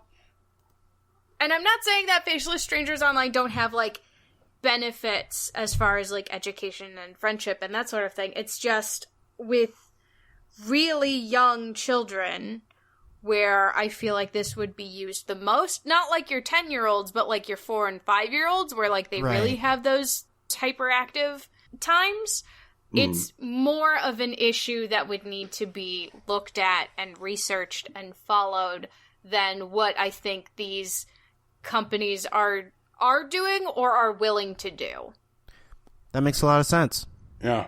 One thing I'll say that, like, it's like, you can curate your store all you want, but that's not going to, like, the way it's curated isn't going to necessarily make it so that my child picks games that are better for their development over games that are like popcorn. Yeah. My kids are going to go for the popcorn. They're always going to go for the popcorn. Yeah. That's what people do. Like, that's what adults do, too. This is trash, but I'm watching it, you know? So, I don't know. That's where I come in on this. I'm not a fan. I definitely will not be purchasing Apple devices. Like, if I have a young child in my future, at least not until they're older, and I can make sure that they can regulate that sort of thing themselves. So wouldn't this issue apply to, like, any kind of... It does. Okay. It applies to all of them, but in this specific instance where you're saying, like, this is designed basically for kids. Like, No, I don't know. Kids are a bullet point. Like, Kids are a bullet point. Kids are a major bullet point, though. Well, no, but, like, in comparison to other online storefronts, like, you're supposed to interact with them. Like, the whole ESRB is designed to have parents take a look at the things that the kids are playing and interact with them based on the content that they might be consuming. Right. But Apple Arcade is saying, they're like, no, we're going to heavily curate this to the point where we have good games and games that are family friendly, because that lines up with their brand, to the point where parents won't have to have those ESRB conversations anymore. yeah, I didn't even think about this in the context of the ESRB, because Apple does not play ball with them, like, at all. Right. Right. Exactly. But we also know that the ESRB has been the kindest word that we can use to describe their last 18 months is negligent. Yeah. Sure. I mean, but that's why, like, parents are still, like, key players in that. Like, does your child is your child allowed to have access to that? Like, parents are still in charge of that. Parents should still be monitoring that sort of thing. I'm not disputing that at all. But they're not because they're checked out, and this is just going to allow them to check out further, and then they're going to have no idea what their kids are talking about when they're talking about video games. Like, and all that fear mongering that regular media does. Is your child talking about drugs? BRB means, bring the bong or something. Like, that kind of bullshit is just going to get worse because parents are going to be less involved in things that are causing major developmental shifts in their children's lives. And, like, that's the problem I have with this. But that's also, like, not necessarily the discussion we've been having about this and not the discussion that I think Apple or the ESRB will be willing to have about this. Right. So, like, that's why I can look at this and say, that's great, but this is a thing that's also not going to be in my home. And I think that falls more on, like, how involved you are as a parent versus how, like, not necessarily, well, I guess how involved you are as a parent is a poor way to phrase that. It's more like how much interest you have in curating your own child's experience versus how much you trust your child to make those decisions on their own. It would be really interesting with these new large and powerful corporations entering the gaming space to see what the ESA, the ESRB, and I think it's the IGDA, the International Game Developers Association, interact with people like Google and Apple, and to also Microsoft. And Microsoft's been around, so they have some parity. They haven't bumped heads immediately, but like with new players, new large and powerful players, would be interesting to see how they interact in these spaces, especially around things like children. Yeah, I feel like at this point, like, the ESRB needs to get its fucking teeth back. And they need to argue that if you're going to do this, if you're going to be a gaming platform as well, you need to run your games by us. Like, I feel like that should be the default response.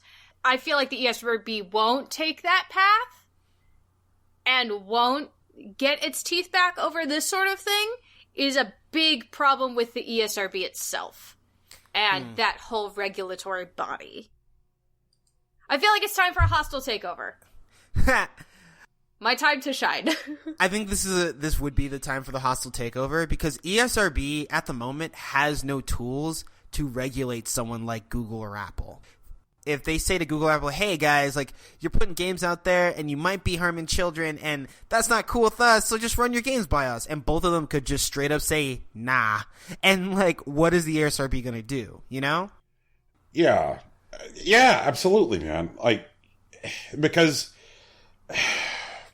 I guess this is where the ESRB... Would it be fair to say that the biggest problem that the ESRB has had in the last 18 months is that there have been moments where the ESRB has let the business interest of their parent organization, the Electronic Software Association, take precedence over public safety and health? Yes. I mean, it's true, but, like, I think the only way that they have any tools to affect or defend public safety and health is if their business is doing well, and it is not. And, like, they don't have the clout, I guess, to do anything about it at the moment. They need to do something, but everything they do costs money, and they have less and less money as time goes by. But when stuff comes out where, like when the World Health Organization, makes a determination and they're like, we think this, and then they're like, nah, video games, they're not potentially addictive. Like, yeah, no, that's bullshit. Yeah. That's 100% bullshit. Like, shut up. You're wrong. You're wrong, and you're saying that because it's in your best business interest. But also, it's in your better business interest to admit, yes, you're correct, and they need to be regulated as such, and, like, get your fucking teeth in, and fucking charge people for that bullshit. Like, fuck me. Yeah. This is so annoying. Right. And so, with Apple and Google, who historically have, like, at best, adversarial relationships with the ESRB, like, ramping up their presence in the gaming space, I guess it's up to the ESRB to be relevant, to be worth defending, to be worth engaging with. Because, honestly, if I'm a hypothetical parent, all right, so if I got some 3-foot pants shitter. Sure. There you go. Fair enough. Got one of them. Continue. All right. If I'm just looking at the world and I'm like,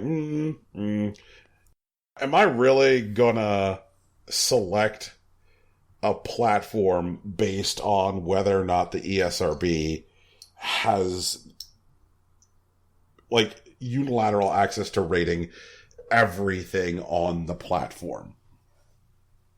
Probably not. Probably not. But regardless of how you choose to access to choose what platform your child has access to, you should be actively engaging in that platform as well. You should be monitoring the sorts of online interactions your child could potentially be having. You should be monitoring the kind of money that your child is spending on that platform. And you should be monitoring how that engagement with that platform is affecting your child's development. And I feel like that's where a lot of parents are going to fall short, and where the ESRB should be stepping in to say, hey, we've noticed that games that have loot boxes are addicting. So if the game that your child is playing has loot boxes, they have a potential to develop addictive tendencies, and you should be monitoring that as a parent. Like, that's Right. the kind of thing the ESRB needs to be doing, and they aren't doing because they're fucking dumb, and so parents have to do that work for them. Like, the ESRB should be a bridge assisting parents, and instead of being a fucking shithole. So, one of the things that was mentioned in the Apple Arcade presentation is that there are going to be no loot boxes inside the arcade. Great! That's fabulous. What are they going to have instead? Yeah, right. No, I think their idea is that it's just going to be a subscription. And, like, I honestly think the subscription price might be a little high. But, so the ESRB is failing to be a consumer ally.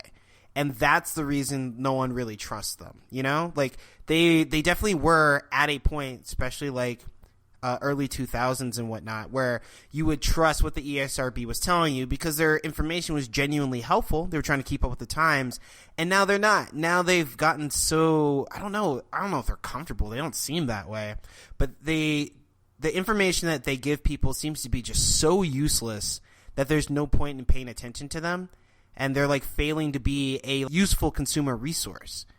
And they need to be, especially because of how rapidly the whole space is changing.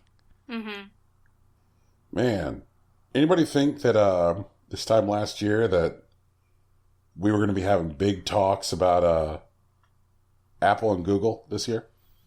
Man, No. I don't think a year ahead. I can't. I don't have the time.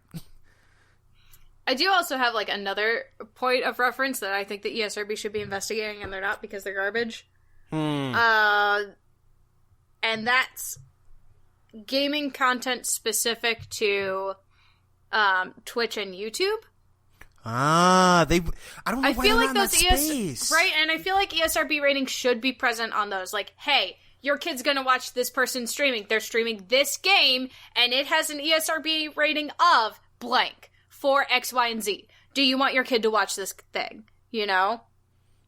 I feel like that's an important thing also, and I know that specific thing is going to hurt content creators like nothing else. Right. Like, in ways that AdSense could only hope to damage them. Oh, I can think of something else that'll hurt content creators just as much, but I think we're getting to that later. Oh, yeah, for sure. We're getting to that later, for sure. But, like, it needs if that was to be on the there. screen. Because when Yeah. the number of fucking 4-year-olds, 3 and 4-year-olds that come into GameStop and are like, I love Five Nights at Freddy's. I'm like, really? I love Grand Theft Auto. Really? Why are you watching Grand Theft Auto? Why are you watching, like, that's a horror game. That's not for children. But, like, and yeah, it's all jump scares, I get that. And jump scares are easier. That's like a teen-rated game. Like, It should be a teen-rated game. at best, right? Why is a 4-year-old like, I love the Funtime Freddy games, and here's all the games that I've watched, and I watch these people do it, and I watch these people do it, and blah, blah, blah. And man, my favorite game is Call of Duty. I love watching people get shot with guns. Like, are you sure? Are you sure that's what your child should be watching? Yeah, it's educational. Uh-huh. Call of Duty is educational to a point, but, like, still... Wait, what? Can we talk about where the...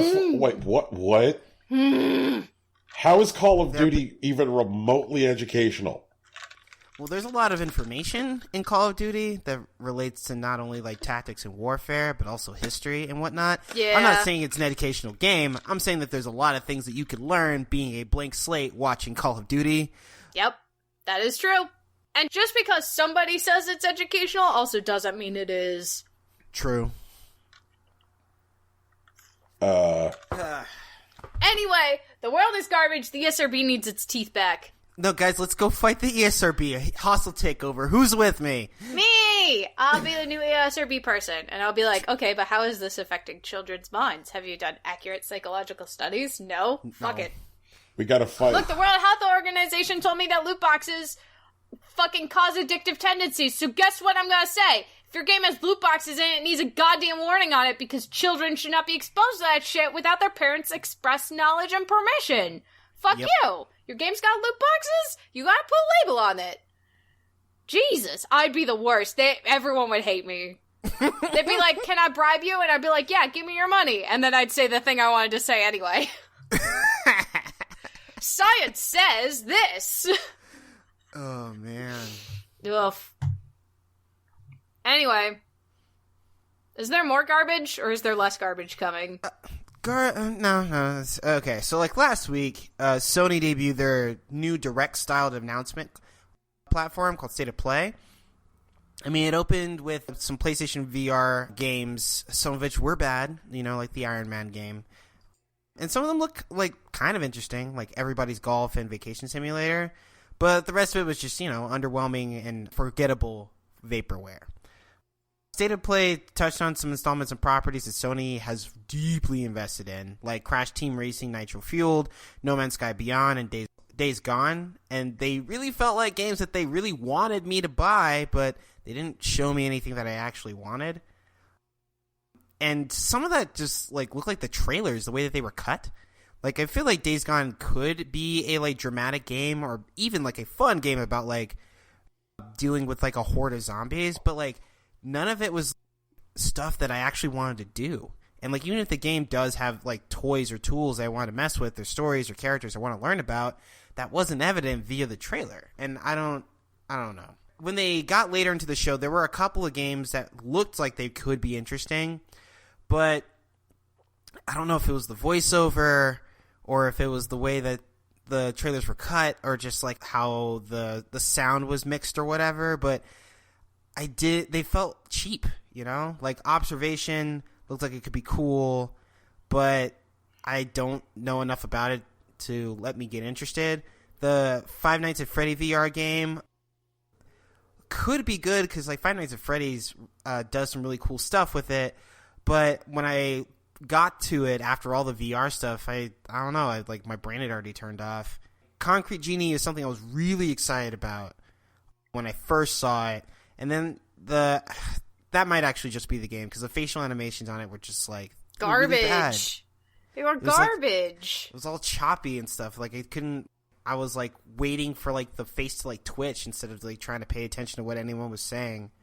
And then they closed with Mortal Kombat 11, which actually looked pretty cool, but the presentation itself felt really flat and offbeat. It kind of was missing the point of Mortal Kombat. And they had some character interactions. They showed some characters that hadn't been previously shown, like Jax. And I guess they introduced some of the conceit, which is the Mortal Kombat characters later in the timeline are fighting Mortal Kombat characters from earlier in the timeline, which could be cool, but it just didn't feel fun. And I feel like Sony's State of Play, the way that it was presented, was what really caused all these games to not feel interesting. I mean, some of them were legitimately not that interesting. So the games that they chose to show and the ways that they chose to show them made a really underwhelming presentation. But it's their first one. Hopefully it gets better, but this isn't great. Brian, you saw the Microsoft version of their Direct thing, right? Yeah. I mean, they've been doing those now for about a year. What was that like? Not in comparison, just generally. What was that like? So they go with kind of a more conversational style presentation.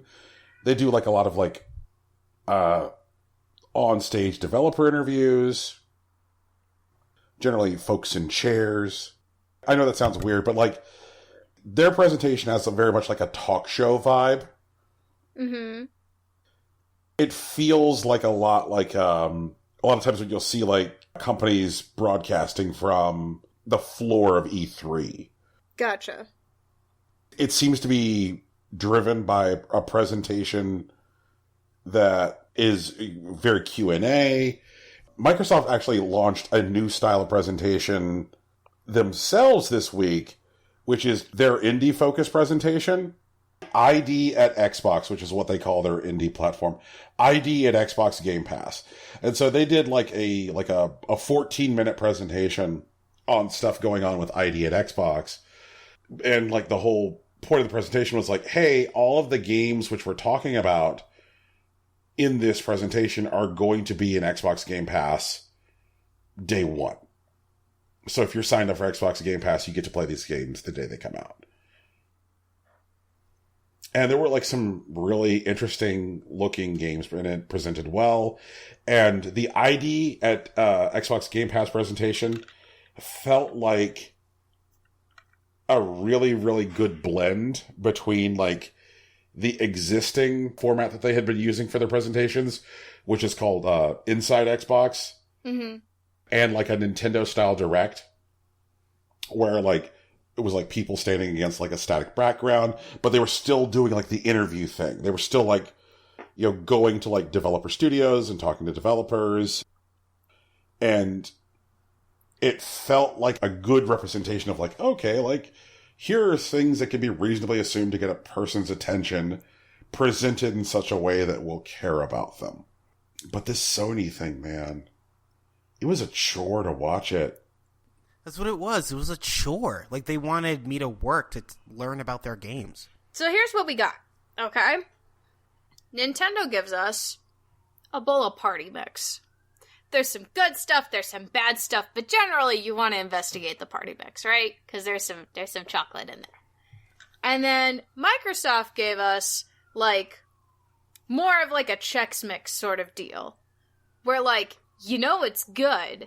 It's a little bit different than the party mix, but it's not bad. And Sony gave us a salad that had maybe 4 croutons on it, and it was served to us in a styrofoam tray. Like, It was boring, it was bad, it was sterile, it was dull. It wasn't any of the fun. It was all business and no fun. It was Cool Ranch Corn Nuts. It wasn't even...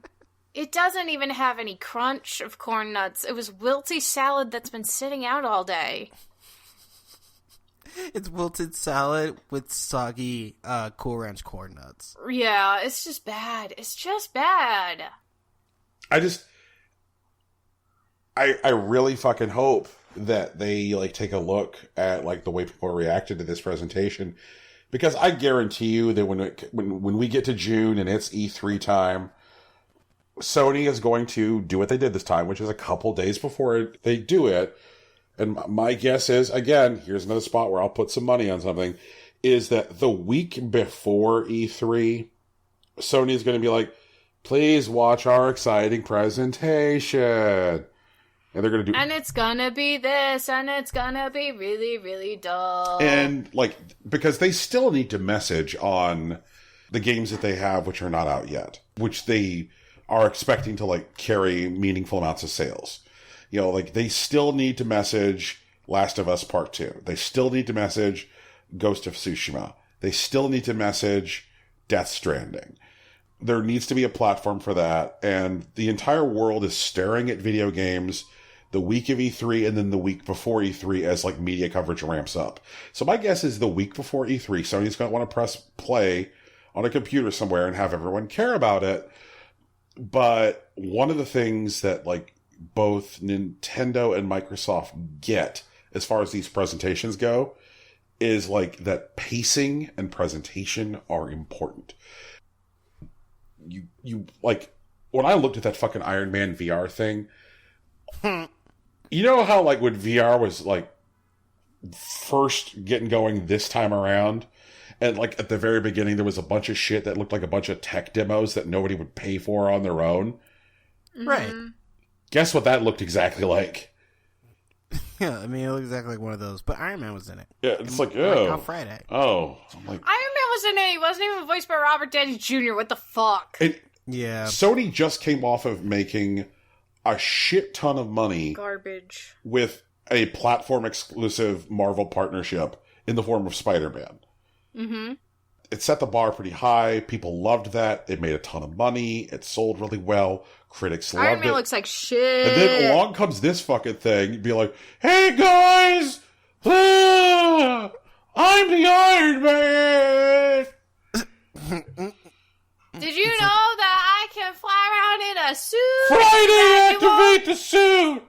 You won't see that shit because this is all VR. Friday! It's kind of like they let Tony Stark make the Spider-Man game, and then they had Peter Parker made the Iron Man game. Not even Peter Parker made the Iron Man game. Captain America made the Iron Man game, and he was too busy being like, wow, graphics. This is a thing we can do.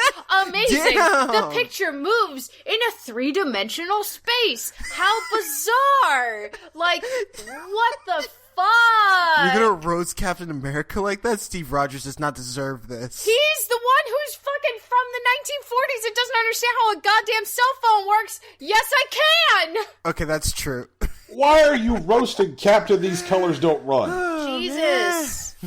It's boring. Robert Downey Jr. was not drunk enough to have Iron Man's name sullied like that. No, he wasn't. He's definitely suing. He's suing Marvel Games. I'm surprised Marvel Games isn't suing Marvel Games for that. Jesus. Yeah, we're gonna Can I sue ourselves for this. myself? It all looked... Can I sue myself over blasphemy? Because that's what that was. Garbage. No, all right. Oh, man. I went back and I just watched the Five Nights at Freddy's thing by itself. No Sony overlay, just the Five Nights at Freddy's trailer. Like, wow, that looks like a really interesting game. It looks like it's gonna do a lot of shady stuff to the timeline that I'm interested in. And you know what? In that presentation, it was just like, oh, there's gonna be a Five Nights at Freddy's game. Great. Can we move on? Fuck me. That was the most boring, shitty presentation I've ever seen. Please. Sony, if you need some help. Like, we're here. We're diverse and we're cool. We'll come redo your presentation for you. But I'm gonna need that check. I'm gonna need that Sony level check for cutting this fucking presentation together. I mean, for sure. For sure. But we'll script it out. You can proof the whole thing before we go. But, like, we're gonna make it so that it's a living, breathing thing and not just some fucking AI-produced corporate America bullshit. You're not even from America, Sony! You're from Japan, where it's full of cool shit. What the hell? God, that was garbage. That was such garbage. I'm tired. I'm tired talking about it. Can we talk about something else? I'm exhausted and my soul is leaving my body. Please. Well, that's a lot. It is a lot. Sony is sucking my soul out of my body talking about this presentation, please. Is there something cool going on or something? Someone has made the foolish decision to put an esports arena in Philadelphia. What? Why is Philadelphia getting an esports arena? Someone is apparently not aware of what Philadelphia is. What the fuck? Do you guys have any kind of working familiarity with how Philly crowds work? No. My only familiarity is with Pittsburgh crowds, which are mean to people from Ohio because the Steelers are better. Okay. Like, whatever. So, to give you an idea as to how much Philly crowds hate everything, Philly crowds boo Philly teams. Philly crowds boo Santa Claus. That actually happened multiple times. Why would you boo Santa? Don't boo Santa. Santa's doing his Philly best. crowds threw snowballs with rocks packed in them at Santa Claus. Philly crowds threw beer on the Eagles. Again, the Eagles are their fucking team. Yeah, but the Eagles suck, so... Yeah, but they've always done that to the fucking Eagles. Even when the Eagles aren't bad, they still do that. I mean, they need some rings, and like then maybe they won't throw beer at them. Who knows? Philadelphia crowds hate everything. It's what they do. It's how they live. They go to things to hate them. I always dread whenever WWE rolls through Philly because I'm like, oh, here we go. Here we fucking go. And so Comcast Spectacor, the company which owns the Flyers, announced the brilliant idea to try and get Philly audiences to cheer for the esports. This is dumb. It's not dumb because an esports arena is a bad idea. An esports arena is a good idea. But trying to get Philly crowds, which are dead inside and super mean, to do anything which is...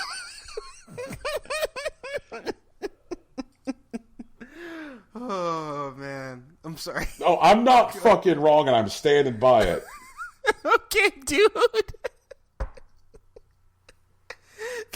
Can you tell people what's going on with the stadium? Like, there's a reason Gritty has that look on his face.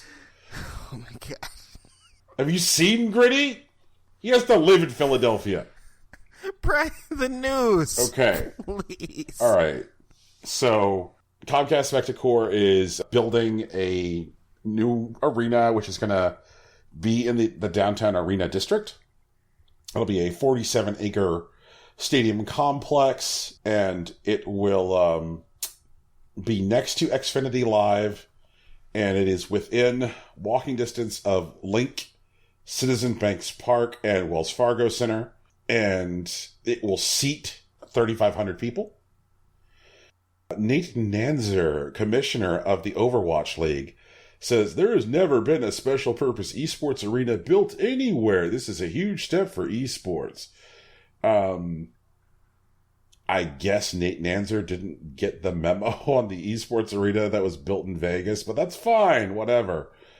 That one's a general purpose. They use it for other things. Like I had to look this up because the Philly story, the Inquirer, listed the Comcast arena as the first esports arena in the country. And I was just like, wait, but what? How? And then, like, I remember looking into, like, the Blizzard arena, and it's also a lot smaller. It only seats about 400 people, and it's used for various events, including, like, clinics, instead of just for, like, spectator esports matches. So, I mean, maybe it's hyper-specialized enough that they won't get the average Philly crowd. I mean, I suppose that's the hope. Like, that people who will come aren't the type of people who usually go to any given event ever in Philadelphia. I just don't think that's possible.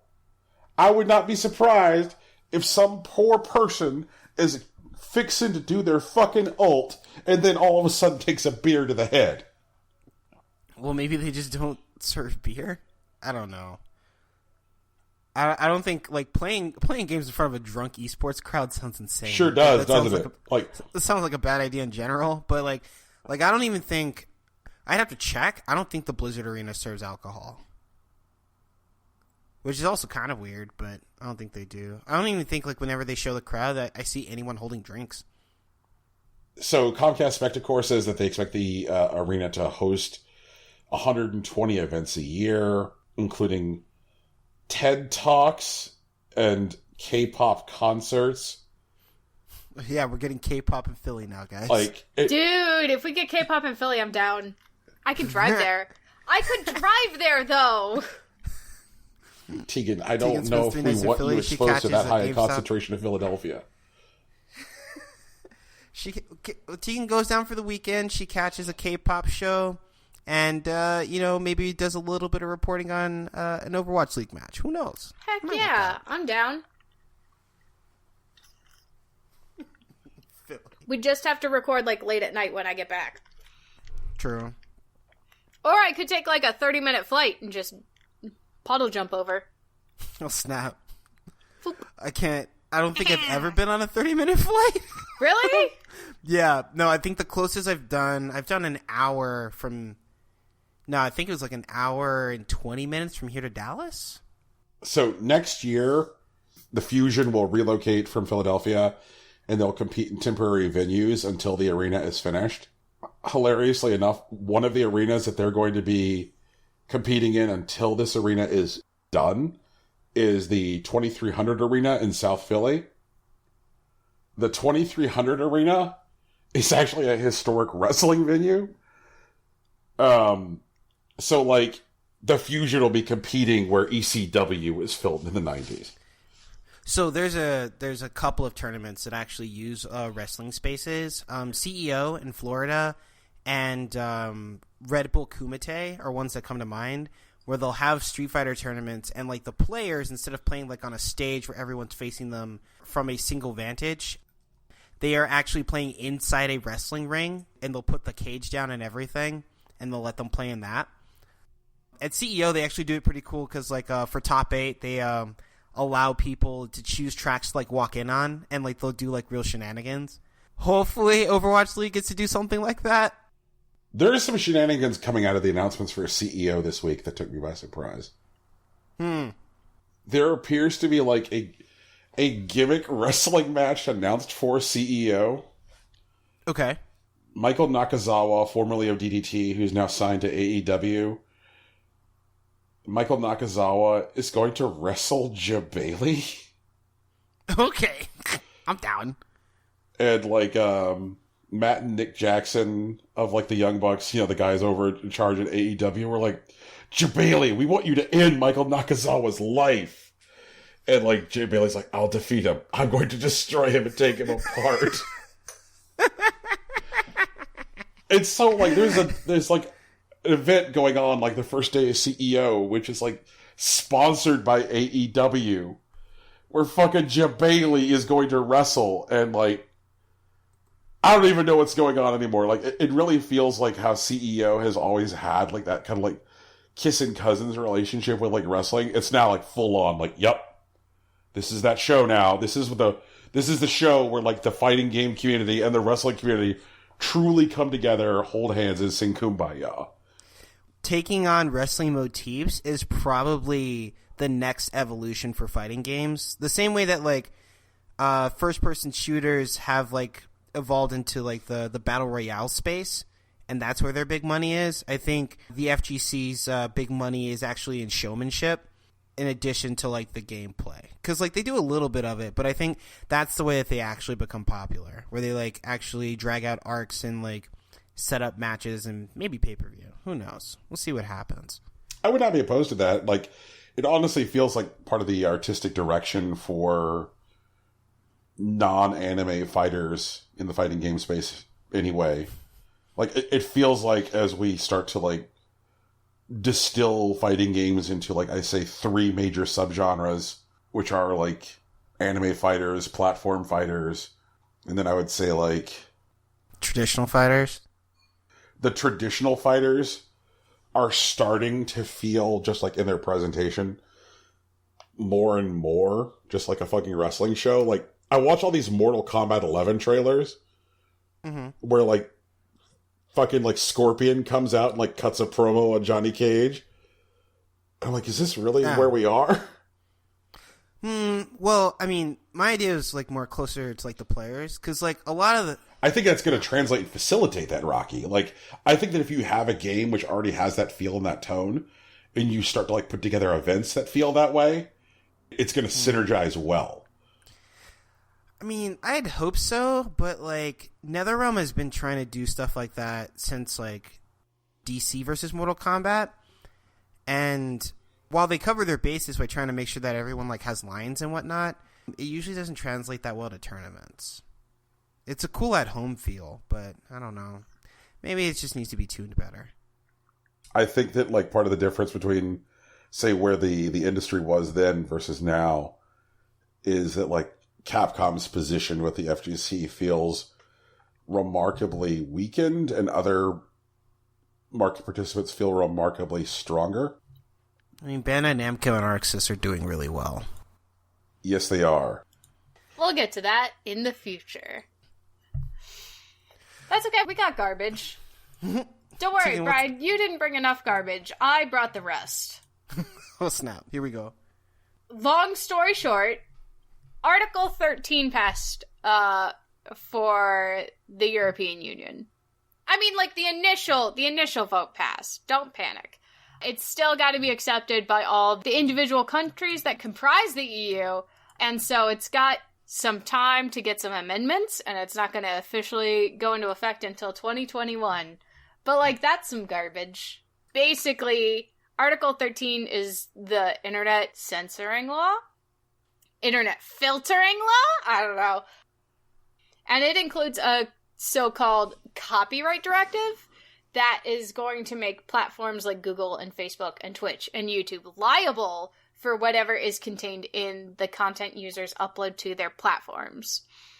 So, on the one hand, like, creators deserve credit for their work, and tech giants are badly in need of regulation, but Article 13 doesn't accomplish those things. Basically, the companies are either going to have to pay rights holders for any copyright infringing content, or they'll have to meticulously scrub uploads of any content that might cross the line. So, for YouTube and Twitch, where there's a lot of game streaming and game footage and emotes of copyright characters, like, that might be a huge problem. This will affect the EU. However, the likelihood of YouTube and Twitch applying this to their entire platform as opposed to putting these changes only in for one platform is exceptionally high. In the months leading up to the vote, YouTube and Twitch put out a bunch of aggressive statements that took aim at Article 13. Twitch warned in December last year that it, quote-unquote, could be forced to impose filters and monitoring measures on all works uploaded by residents of the EU, which would require streamers to, quote-unquote, provide copyright ownership information, clearances, or take steps to prove that you comply with thorny and complicated copyright laws. And also warned that streamers will, quote, be very likely to have to contend with the false positives associated with such measures, and it would also limit what content we can make available to your viewers in the EU. So, even if you're streaming in the US, you could lose a bunch of European viewers. Yay! Similar things going on with YouTube, although they put forth an even more explicit condemnation, stating that Article 13, quote, threatens hundreds of thousands of jobs, European creators, businesses, artists, and everyone they employ, because its passage would turn hosting regular people's content into a bottomless abyss of risks! Wow! The proposal could force platforms like YouTube to allow only content from a small number of large companies. It would be too risky for platforms to host content from smaller original content creators, because the platform would now be directly liable for that content. Woo! Nice. Garbage. This is all garbage.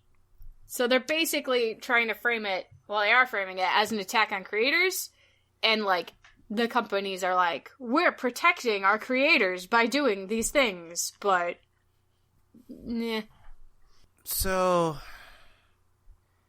by making the platform holder directly liable for content on their platform, if creators start leaving, would that just create, like, a dead zone in, like, the EU? No, it wouldn't, because would someone else be willing to take on that kind of risk, I guess? Well, the problem is everyone would have to comply. Mm-hmm. All the platforms would have to comply. So those creators wouldn't have anywhere to go.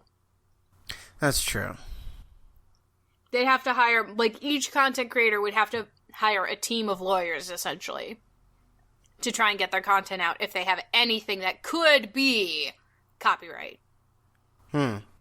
It makes, like, the fair use laws look really sketch, because they don't really have the same kinds of fair use laws we have here. Okay, that makes sense. It makes them really, really weak. They did say that, like, memes will be safe, but, like, that's not the same thing as, like, someone's entire livelihood. You know? Right. You can't eat memes, guys. That's a really good point, Rocky. The only time I can think of anybody trying to eat a meme is a Tide Pod, and that didn't work out.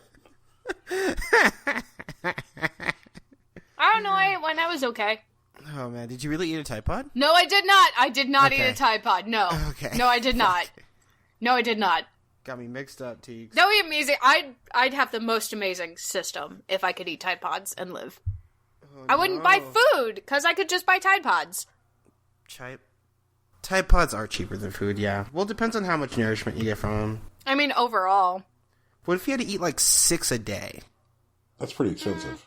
I could still get them cheaper at like Marks and stuff. At that point, it's mostly the liquid soap, so I just have to figure out like the proper ratios of like soap and softener, and I could buy it in the big bottles. True. But this is not about Tide Pods, this is about Europe. I mean, this sounds like something the EU is supposed to do, right? Like, they're supposed to be able to speak to large companies like this. Because while YouTube is definitely framing it as they are protecting their creators, like, we've talked about a number of stories on this show where that doesn't seem to be their primary focus.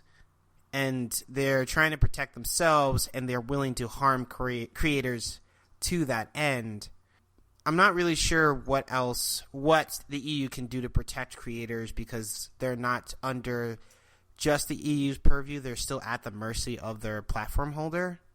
I'm not sure if I'm mischaracterizing this, but the way that I understand this story is that this is potentially dangerous for Twitch and YouTube, and it's bad for creators in so much as they make it for the creators. Right. It is dangerous for Twitch and YouTube, because if they put these really extreme rules in place for everyone, they lose 99% of their creative user base and are stuck with only corporate accounts. That means, like, no Jacksepticeye on YouTube, because he's not going to be able to upload from Europe. He'll have to move out of Europe to upload, because his videos won't make it through their filter system.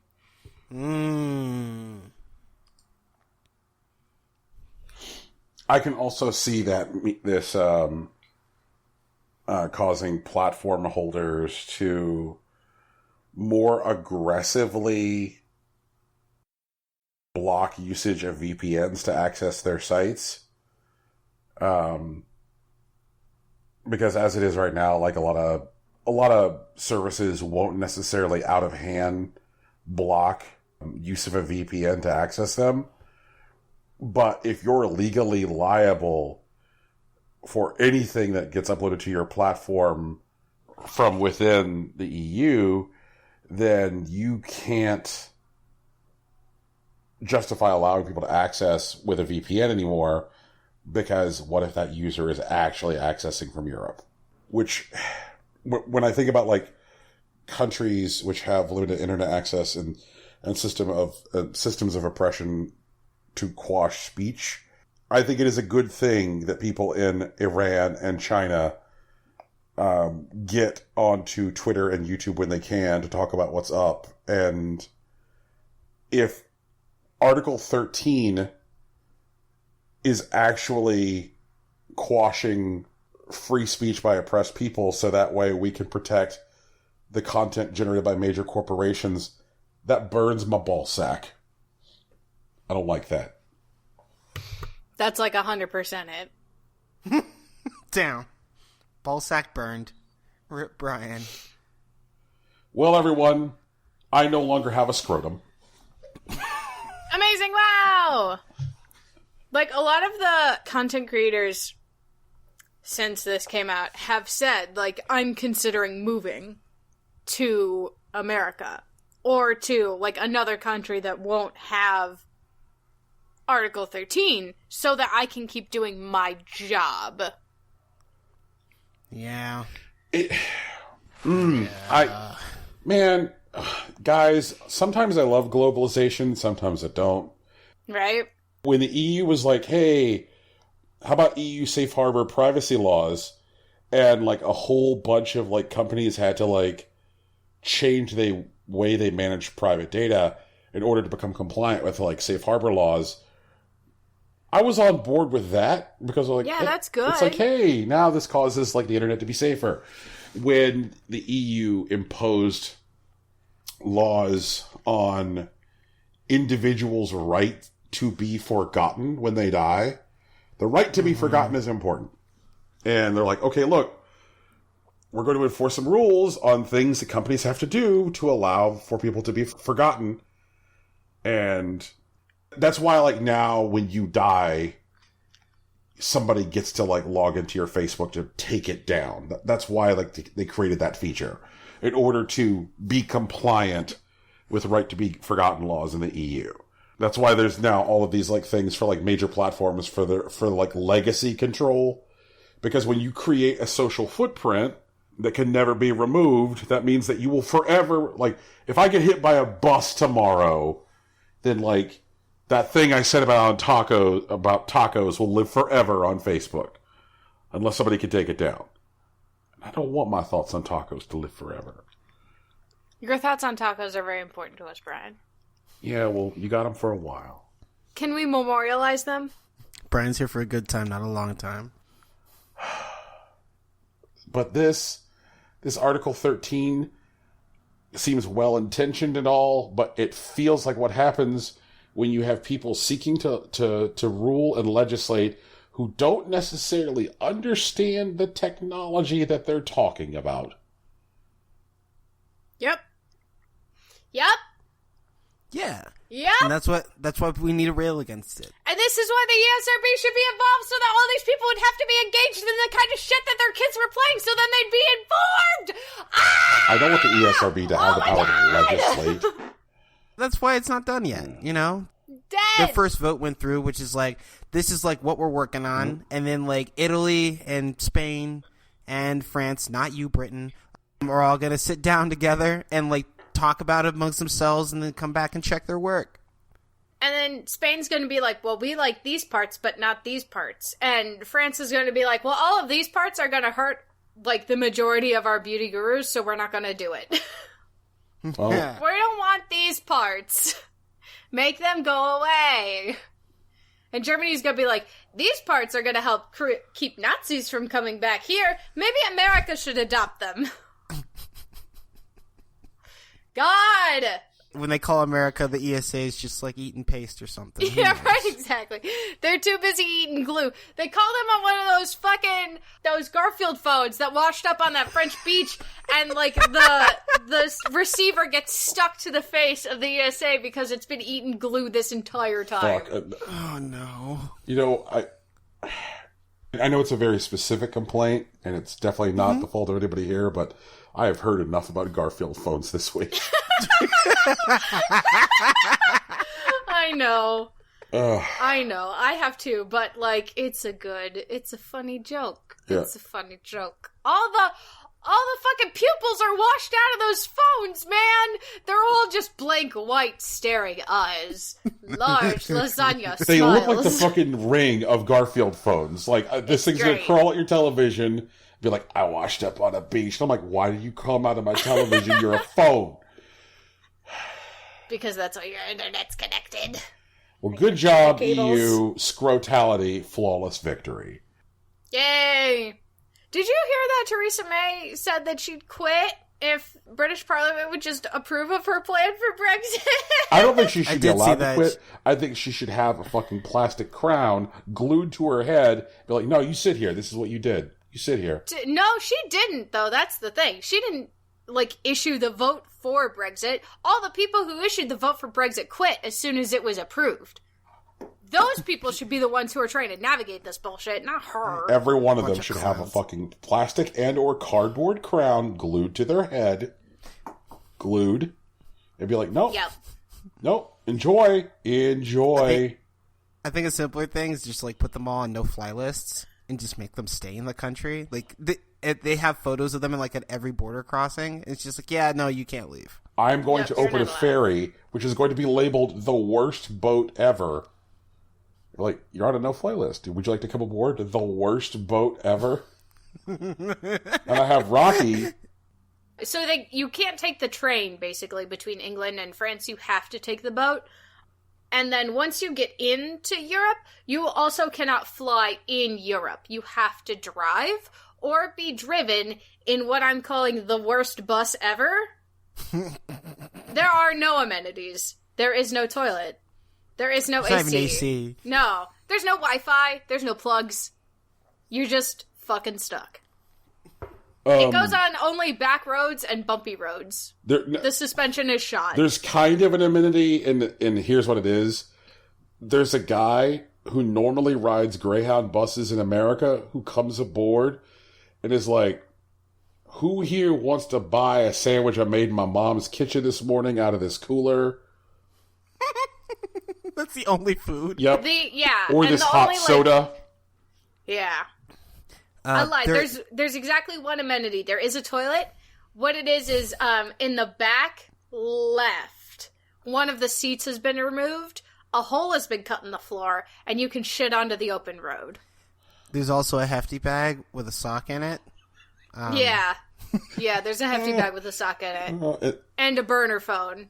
And a burner phone, no!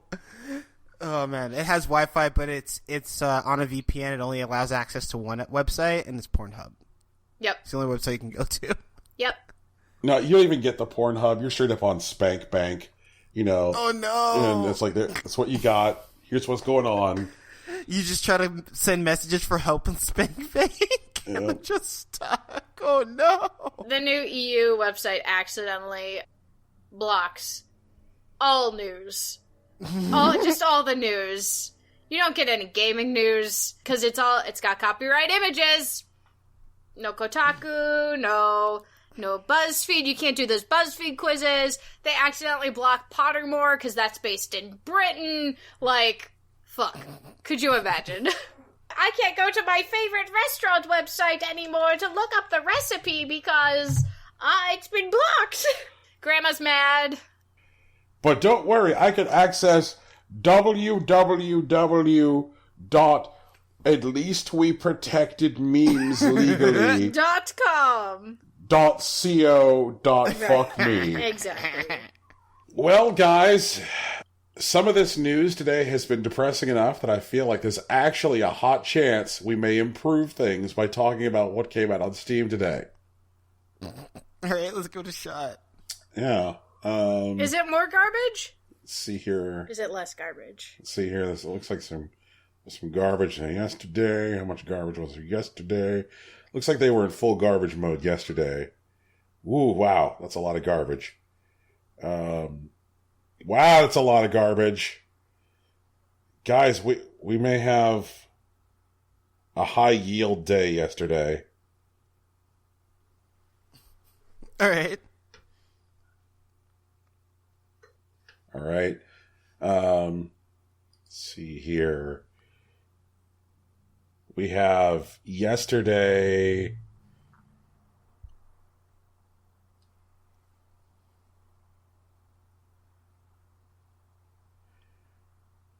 So 174 games came out on Steam yesterday. Oh boy, they've been steaming. Yeah. You know, because sometimes you feel like a nut. Sometimes you decide to, you feel like releasing a game for 59 cents. What we got today? What's out today? Today we have, looks like, is it 6 games? Something like that?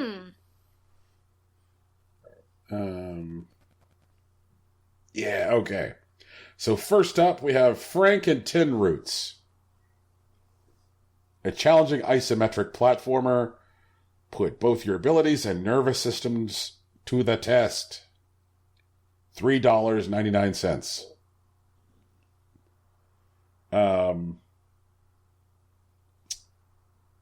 In the story, Frank was sent to collect tin roots by his grumpy wife, but due to the laws of the genre, all the shops selling this treat were robbed by an evil sorcerer, whom Frank is about to visit. You'll have to get through the 7 circles of hell, dying more than once, which sometimes will make you start all over from the beginning, only to die more. It's resurrection for death. And don't forget about your wife. You must come back in time for dinner in order to keep her happy. Damn, I gotta go through hell and I gotta be home on time for dinner? Yep. What kind of sticks are these?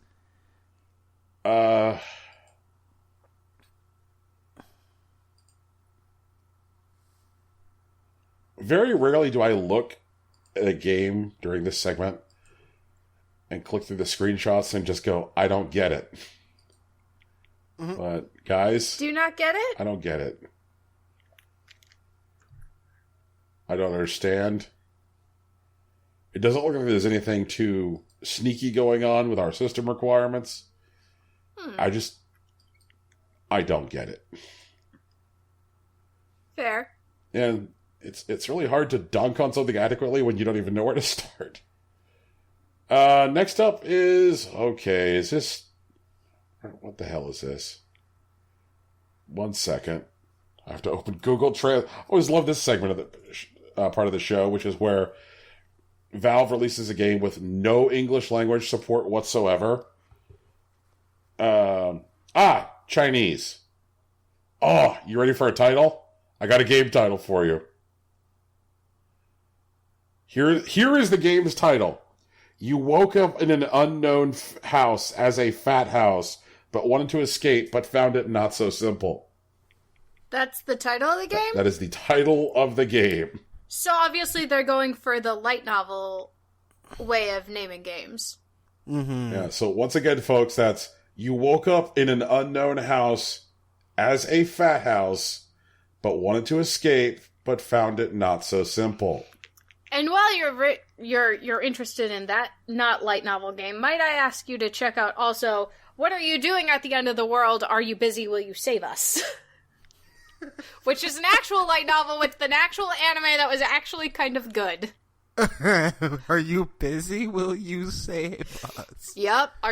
What will you do at the end of the world? Are you busy? Will you save us? This game's entire description is in Chinese. However, the mature content description, they're required to submit an English language version of the content description, which reads as follows. The developer stated this product may contain content that is not suitable for all ages or viewing in the workplace, nudity or pornography, a lot of violence or blood, and general adult content. So it's a light novel. Yeah. And I guess it's free too, so if you know Chinese, have at it. Be that fat house. Be that fat house. Next up is Crossroads Inn. It's a real-time management sim set in the original fantasy world of Del Cris. Build and manage your tavern, make visiting adventurers happy, and make your service famous all over the land. It appears to really and truly be a tavern management game. You're like, that sounds like fun. Yeah, you're like building and designing your 3D modeled tavern, like figuring out where everything goes, and so like you're like beds upstairs. Where do your adventurers go? And you're pricing your ale, you're pricing your beds, and this looks like a good idea. Ooh, a good idea. How often do we get to do that during this segment? Not very often. Can I see it? I want to see it. Sure. I want to see it. I never want to see these games. Usually they are shown to me without my consent. But I'm asking to see this one. There we are. Next up is Munchie Match. Munchie Match is billing itself as a mix of old school and modern matching puzzle game with new and unique features you have never seen before. It's a match 3 puzzler, which doesn't necessarily always take place on a rectangular board. Weird. What? Sometimes, like, the board is shaped weird. So, what? Like, the board might be shaped like a fork, so that way there's, like, 3 small, narrow wells. And so, you like, the idea being that if you're not fast at the top of the well, deciding where you want your pieces to fall, if it gets down too far, then you'll be committed regardless. That kind of thing. Gotcha. Okay. Weird. Munchie Match is in early access, because of course it is. Arsonist. Arsonist is a frantic first-person puzzler where you must quickly plan your way through your city while being chased by a trail of fire. How is that arsony? Like,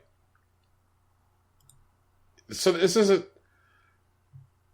a game about setting fires or even stopping an art. Like, it just appears to be like you're running around a city which is built using, looks like pre-purchased assets from the Unity store, and fire is just going to chase you.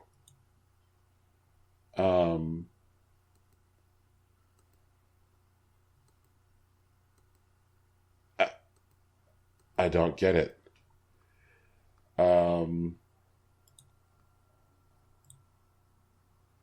Apparently there's actually a fuse which is trailing off of the player character. I don't... asset flips. Epic. Good on you with that whole curation thing. Apple. Please don't put Arsonist into Apple Arcade. I don't think they will, man. All right. Last up is The Burned Ground, an MMO action game in which the last surviving participant wins. Oh, I don't think the words you're looking for are MMO. You mean Battle Royale? Yes. Explore the island, play with friends, but remember, only the strongest will survive. This is Battle Royale. There it is. There we go. Why'd they call it MMO first? I don't know. A tense battle with more than 20 so I think the gimmick here... Oh, okay, all right. So this looks like it's some Mad Max-ass vehicles in kind of like a desert-style environment. So it appears to be the gimmick is that the design is going to pivot around kind of like post-apocalyptic style vehicles. Will feature Battle Royale, solo, duo, squads, 50 versus 50, capture the flag, deathmatch, and team deathmatch.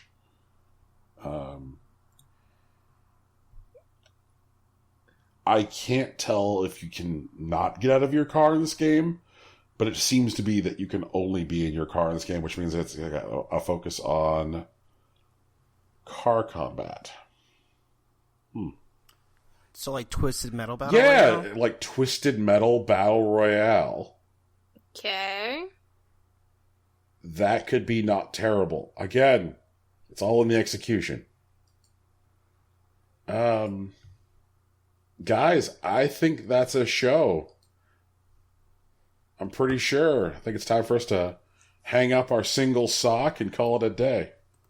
Oh my god, not like this. We're sharing a sock? Oh, guys, no. We are not sharing a sock. We are a podcast. We may share the waves, but never a sock. This is Impossible Coin. We're here every week. You can find us on iTunes, Google Play, Spotify, and Stitcher. There's music at the beginning and end of this podcast. It's produced by our friend, Big Sach. You can find his work at soundcloud.com/BigSachNJ. Or you can follow him on Twitter at Hillary_Swank. We also have a new t-shirt and hoodie. It's based off our new logo. It was designed by Lauren Moran. You can follow her on Twitter at Lauren Moran, or buy stuff from her, or rather, or buy stuff from her at laurenmoran.bigcartel.com. You can find us on social media. Brian's on Facebook, I'm on Twitter, and Tegan's on Tumblr. It's all Impossible Coin. So get at us, and we'll have the cats read your mail, or grade your mail. Grade your mail. I don't think the cats can read. Guys, can the cats read? Go can. Sick. My cats cannot, but they can open doors. You know, everybody's got their own skills. In a zombie apocalypse, I'm screwed. Oh, no. There'll be, like, people at the door, and they'll open the door. I had to call a fucking locksmith once because of one of my cats. Toshiro, my tall good boy, figured out that if he stands on his hind legs, that he can stand up and he can press in a button lock on a door. Yay! Amazing. I like your cat. Your cat's smart. It's so...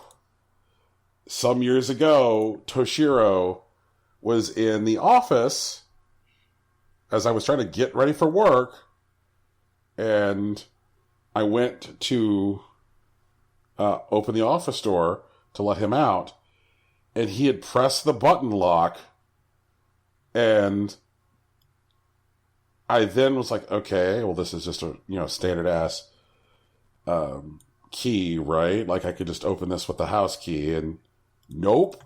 Nope. I was like, what's going on here? Came to find out that, strangely enough, the office in our house had a specific key lock for it that we had Kinky. never been given. Kinky! Oh no! Yeah, and just like we never locked the door because whatever the first thing to lock that door was the fucking cat. So I had to have a locksmith out and everything. And like $120 later, and I was late for work. Toshiro, man, he was a naughty boy. And he'll grade your mail. Well, everybody, be nice to each other, do good stuff, and peace. Bye! Later.